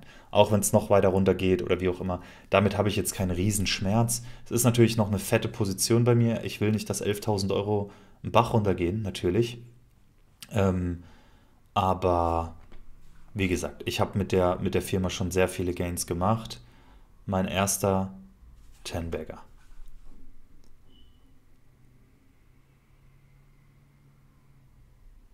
That's Tesla. So, jetzt kommen wir zu meinem potenziellen, die Kosten, das sind Steuern. Was sind die fast 9.000 Euro Kosten? Das hier, das sind verdammt nochmal Steuern. Ziehst dir rein. Das ist halt auch bitter, ne? Du verkaufst so eine Tesla-Aktie oder solche Aktien mit so einem Gewinn. Bam! Kommt erstmal der Start. Gib mal her das Zeug. Komm. 8.000 Euro Steuern habe ich gezahlt. 9.000 Euro. Gut. Jetzt kommt der nächste Lucky Punch, der auch ein Ten-Bagger wird. Er war schon, ist jetzt wieder knapp drunter. Enphase Energy. Enphase Energy schüttet keine Dividende aus. Und hier bin ich aktuell 800% im Plus. War auch schon höher. Hier, wir waren auch schon bei 900% und ich glaube 900% ist der Ten-Bagger, wenn ich es richtig im Kopf habe. Und das ist auch was von diesem Typ, von dem ich vorhin erzählt habe, der mir AMD empfohlen hat. Der hat gesagt, Enphase Energy, glaub's mir, kauf. Ich habe für 1.000 Euro gekauft, sind jetzt 11.000 Euro. Dadurch wird es meine zweitgrößte Position im Portfolio. Habe ich auch vor zu halten. Die machen Solaranlagen, dies, das. Oder die ganze Tech im Haus und so weiter dafür. Könnt ihr mal recherchieren. Ich bleibe auch nicht mega dran an dem Unternehmen, aber sie machen es sehr gut. Auch eine Aktie, die keine Dividende ausschüttet, erwarte ich auch nicht. Irgendwann muss ich mich auch von der trennen. Also ganz ehrlich, irgendwann nächstes Jahr, übernächstes Jahr, keine Ahnung. Das sind halt so Wetten, die ich eingegangen bin. Enphase Energy ist jetzt keine, weil ich mich zu wenig auskenne. Bei Tesla war ich sehr drin, ja? Da habe ich mich viel informiert, wie es die meisten natürlich machen, aber auch schon davor, also 2018 und 2017 habe ich mich viel mit Tesla und der Autoindustrie beschäftigt, war ja auch selber in der Autoindustrie. Dadurch war das eine fundiertere Entscheidung für mich oder habe mich wohler gefühlt mit der Entscheidung. Bei Enphase Energy habe ich auf einen Freund gehört und gesagt, okay, ich gehe mit 1.000 Euro rein und kranker Lucky Punch schon wieder.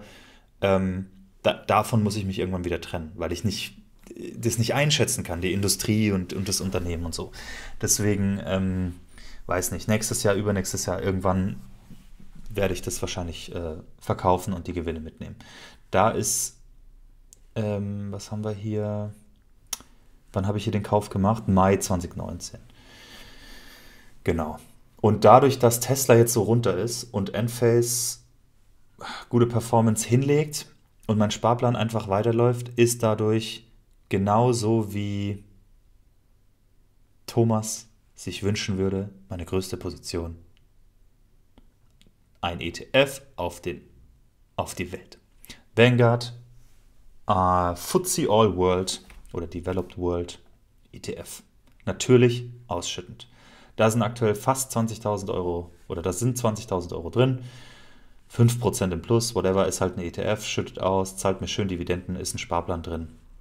Ist auch der größte, sagen wir mal, der größte Geldbetrag, der jeden Monat reingeht.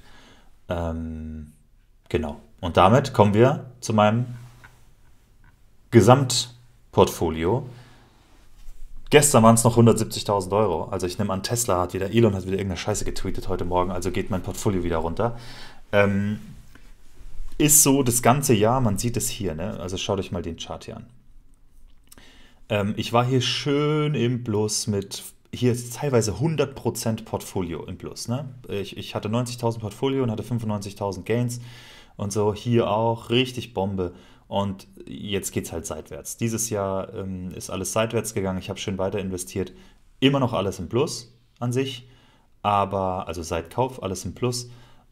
Aber ja, dementsprechend die Performance runtergegangen, ist jetzt noch bei plus 20% und der Portfoliowert hat sich quasi mehr oder minder gehalten oder ist ein bisschen runtergegangen, während ich mehr investiert habe. Also meine Investitionen haben die Gains so ein bisschen, die Losses ein bisschen ausgeglichen. Kursgewinn aktuell fast 30.000 Euro, Dividenden 4.000 Euro, realisiert habe ich 40.000 Euro, was natürlich überwiegend Tesla ist. Wenn wir hier gucken, letzte Aktivitäten, hier, ich habe gerade die letzten Dividenden eingetragen. Jetzt guckt euch diese Gebühren an und Steuern. Also klar, okay, die Steuern sind Steuern auf realisierte Gewinne, Gebühren, das geht besser. Ich weiß, dass ich gebührenmäßig richtig, richtig viel bezahle. Das war einfach keine Variable, die ich bisher optimieren wollte oder so. Ich denke, langfristig bin ich ziemlich sicher, machen die Gebühren relativ wenig aus. Aber das heißt nicht, dass man es verschenken muss. Ne? Top Mover, wir sehen es hier, also das ist seit Kauf. Top Mover, Enphase 800%, Tesla, wie gesagt, 150% von dem, was ich jetzt noch im Depot habe, waren mal schöne 1500%. Microsoft 120, Apple 100% und Airbus auch fast 100%. Verlierer sind die ganzen Kryptos, der Orion Read, den man halt gekriegt hat durch die Abspaltung und Intel. Aber halt mit relativ kleinen Beträgen. Also von dem her bin ich sehr happy mit meinem Portfolio. Auch wenn es so Kraut und Rüben ist, habe ich mich irgendwie durchgemogelt, das ein bisschen anständig zu haben. Wir gehen mal kurz aufs Dividenden-Dashboard, denn darum geht es ja mittlerweile. Beziehungsweise ich alle Sparpläne gehen auf ausschüttende Titel. Außer Disney, weil sie nicht mehr ausschütten. Aber ansonsten, genau. Und dementsprechend die Dividenden sind nicht so hoch, weil ich halt noch viele für den Portfoliowert, weil ich eben noch sowas wie Tesla und Enphase habe und so, die keine Dividenden ausschütten. Aber generell haben sich die Dividenden sehr gut entwickelt, seit ich da ein bisschen Fokus drauf gepackt habe. Sind auch jedes Jahr viel höher als das Jahr davor. Am fettesten hier sind natürlich die Vanguard ETFs, genauso wie im anderen Portfolio. Ein paar Dividenden kommen im Dezember noch, 220 Euro, Shell, BlackRock, die Vanguards schütten aus. Ja, also kann mich nicht beschweren hier. Dividenden geht gut voran, aber im anderen Portfolio ist es natürlich ein bisschen optimierter, ne? Auf Dividenden habe ich einfach 3 ETFs genommen auf Dividenden und bespare die ganze Zeit. Da ist nicht so viel Ablenkung drin, ich sag's mal so. Wenn wir Analyse uns anschauen, das sind diese Top-Trades, ne? Hier sind meine Tesla-Trades. Da sieht man die nochmal im Einzelnen. Ein 1100er% und ein 600%, das waren die beiden Verkäufe. Und dann hier der Mercedes-Trade, den ich genannt habe. 50% runter. Also damit bin ich zufrieden. Von wie viel investiere ich so pro Monat, da sieht man hier, dass aktuell so in dieses Portfolio 1500 Euro fließen, also viel weniger als, ne, hier gab es mal dickere Monate. Und ansonsten können wir auch mal kurz in die Branchen gucken. Stromerzeuger, erneuerbare Energien, klar, das ist halt Enphase, die jetzt da viel ausmachen. Automobilindustrie war mal viel höher, als da noch Daimler drin war und Tesla natürlich die volle Position war. Die habe ich runtergecuttet. Ähm, Dann haben wir Assetklassen, also klar, alles Wertpapiere, ne? Ich mache nicht viel mit Krypto. Und ich habe einen krassen US-Bias. Also 70% USA, das sind diese ganzen Firmen. Deswegen habe ich auch gesagt, ne, Deutschland ist bei mir überhaupt nur auf 4%, weil ich mich aktiv entschieden habe, eine deutsche Aktie reinzuholen, Heidelberg Zement. Und habe noch überlegt, noch ein bisschen mehr zu machen. Aber ein Homebias würde ich das definitiv nicht nennen. Aber ich habe kein Problem damit, so hohes Exposure in die USA zu haben. Also das ist nichts, auf das ich bisher optimiert habe irgendwie. Bei den Ländern diversifiziert zu sein. Bei den Sektoren, ja, ihr könnt euch selber ein Bild machen. Oh, 10-Bagger Badge wäre nice, stimmt. Gute Idee. Ist halt ein Unterschied, ob man eine Badge macht nur für das vergangene Jahr in Parquet Rap, ne, 2022, oder ob man eine Badge macht für alles, weil der 10-Bagger, den kannst du ja nicht, also in einem Jahr wird keiner kriegen, sondern man muss schon dann über die gesamte Zeit. Aber ja, trotzdem geile Idee. Jo, das ist mein Portfolio, Leute. Ähm, Ich hatte eigentlich gehofft, dieses Jahr noch auf 200.000 zu kommen, aber das Jahr war nicht so gut zu uns, würde ich mal behaupten.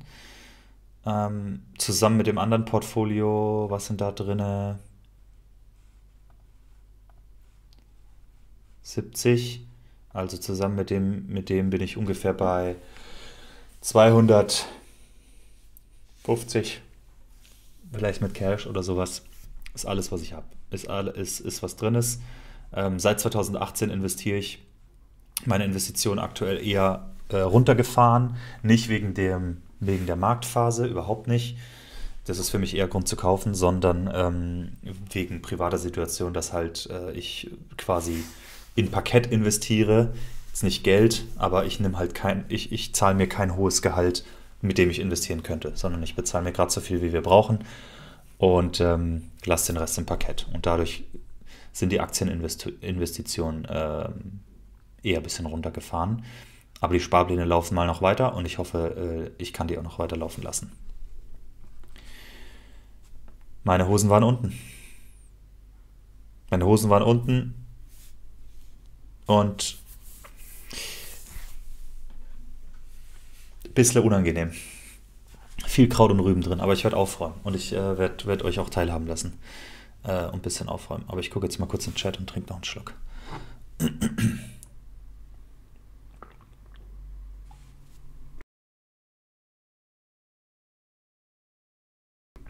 Ha, alle flippen aus wegen den Gebühren. Ja.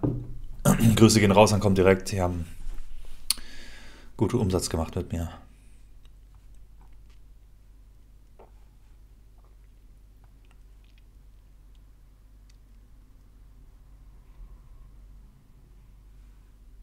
Geil. Gute Diskussion. Also ich meine, über jede von diesen Firmen kann man einfach nice diskutieren und philosophieren. Ich mag es, die Unterhaltung, die im Chat abgehen und ich weiß, hier sind ein paar Experten drin, die das, äh, oh, die das entsprechend bewerten. Aber auf der anderen Seite freue ich mich so ein bisschen aufs Feedback. Ich werde so den Chat noch ein bisschen lesen und so und was jetzt so für Diskussionen noch auf Twitter oder privat oder so dann kommen, weil ich werde, wie gesagt, nächstes Jahr ein bisschen optimieren. Da ist viel Unkraut noch drin von den Jahren davor, also von 2018, 19, wo ich einfach ein bisschen ausprobiert habe mit kleineren Beträgen. Das Zeug muss raus und dann gibt es eben so Sachen wie diese drei iShares REITs, eine auf Asia, eine auf Europe und eine auf Developed Markets oder Developed World, wie auch immer. Macht so für mich auch keinen Sinn, dass ich solche Sachen noch vereinheitliche und so, ne? So ein bisschen aufräumen. Es ist einfach kein Hochglanzportfolio. Es ist mein kleines Ding. Und ich werde da noch ein bisschen optimieren. Auch das mit den Gebühren werde ich optimieren. Und werde da den Broker wechseln, früher oder später. So, wir haben noch einen Agendapunkt, wenn ihr noch könnt. Ich weiß, wir machen schon lange. Ah nee, wir haben keinen Agendapunkt mehr, weil... Ah doch. Doch. Okay, weil Community-Fragen. Wir machen in jedem Stream, gehen wir einmal in die Community und schauen uns die Fragen an. Diesmal sind aber nur 2 Fragen da, also es geht schnell, okay? Haltet noch durch. Haltet noch durch. Ich teile mein Screen. Und zwar, wer es nicht weiß, wir kündigen den Stream ungefähr eine Woche vorher an, sowohl in Community als auch auf YouTube. Und in der Community könnt ihr immer Kommentare reinschreiben, was euch interessiert, egal was, welche Fragen. Wir lesen die hier transparent vor. Ich gucke die nicht mal vorher an. Die werden nicht gelöscht oder zensiert oder sonst irgendwas. Wir lesen die Fragen vor und ich beantworte nach bestem Wissen und Gewissen die Fragen, die so da sind. Das kann Produkt sein, das können Details sein, das kann Team sein, Unternehmertum, whatever, alles, was euch interessiert. Lukas fragt, erstmal Lukas, vielen Dank für dein Plus-Abo. Das neue Rap-Feature ist mega nice, weiter mit solchen Features. Vielen Dank, uns hat es auch sehr begeistert, wie ich es am Anfang gesagt habe. Das ist richtig gut. Du hattest gerade Zahlungsmöglichkeiten erwähnt. Ich habe ein aktives Abo unter Zahlungsmethoden ist bei mir nichts drin, allerdings wird das Abo per PayPal bezahlt. Wie könnt ihr das? Wie könnt ihr dann abbuchen? Kann man das Abo auch per Apple Pay bezahlen? Also, wir benutzen im Hintergrund den Payment-Anbieter Stripe oder den Software-Anbieter für Zahlungen und so weiter. Und die PayPal-Integration das ist so eine Beta-Geschichte. Das funktioniert noch nicht so gut. Deswegen, es kann sein, es wird dir A nicht angezeigt und B, du kannst auch nicht einfach auf Kreditkarte wechseln. Das ist ein bisschen blöd. Das heißt, als du den Checkout gemacht hast, hast du eine Bestätigung PayPal gegeben, dass wir abbuchen dürfen und das passiert auch. Aber wenn du zum Beispiel dein Abo kündigst, dann wird automatisch PayPal gesagt, der darf nicht mehr abbuchen und dann können wir nicht mehr abbuchen. Und es wird dir nur nicht gut angezeigt. Es ist einfach noch nicht ready for Primetime sozusagen. Das ändert sich hoffentlich nächstes Jahr, aber ja, falls du PayPal ändern möchtest, ist es leider ein Hassel.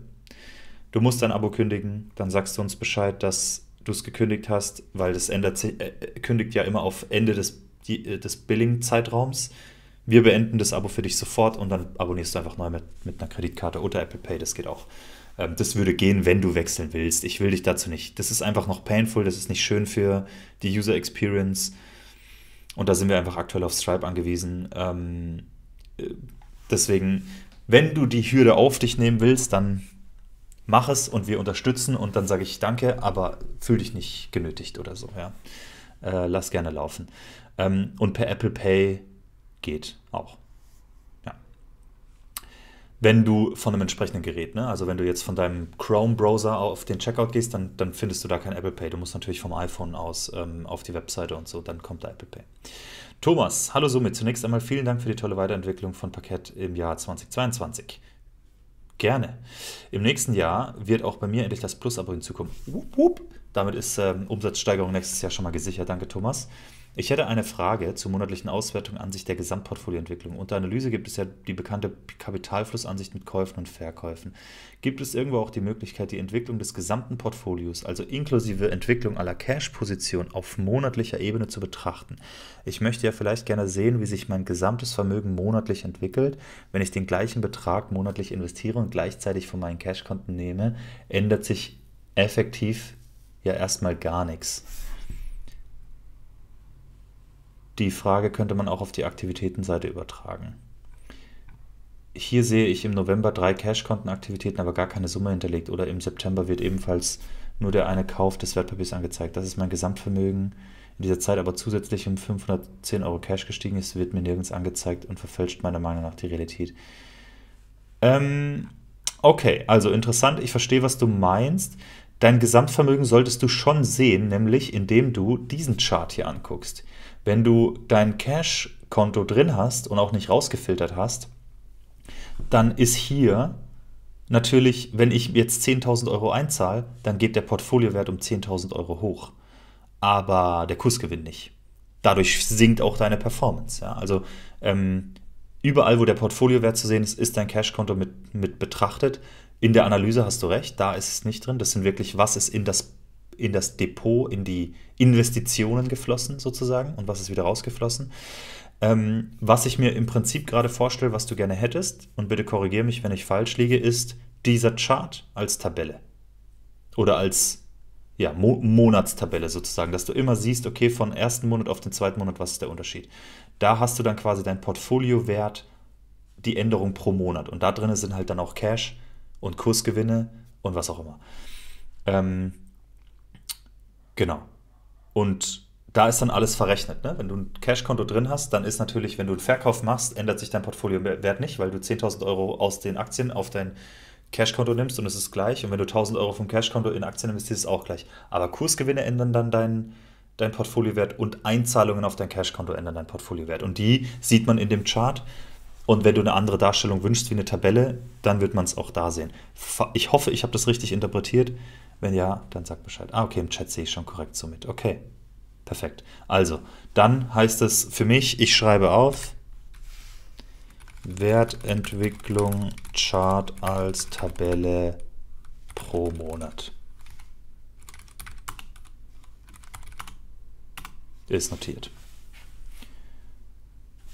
Sollst du bekommen. Ich will keine Timeline sagen, aber sollst du bekommen. So, das waren die einzigen Fragen, die da drin waren.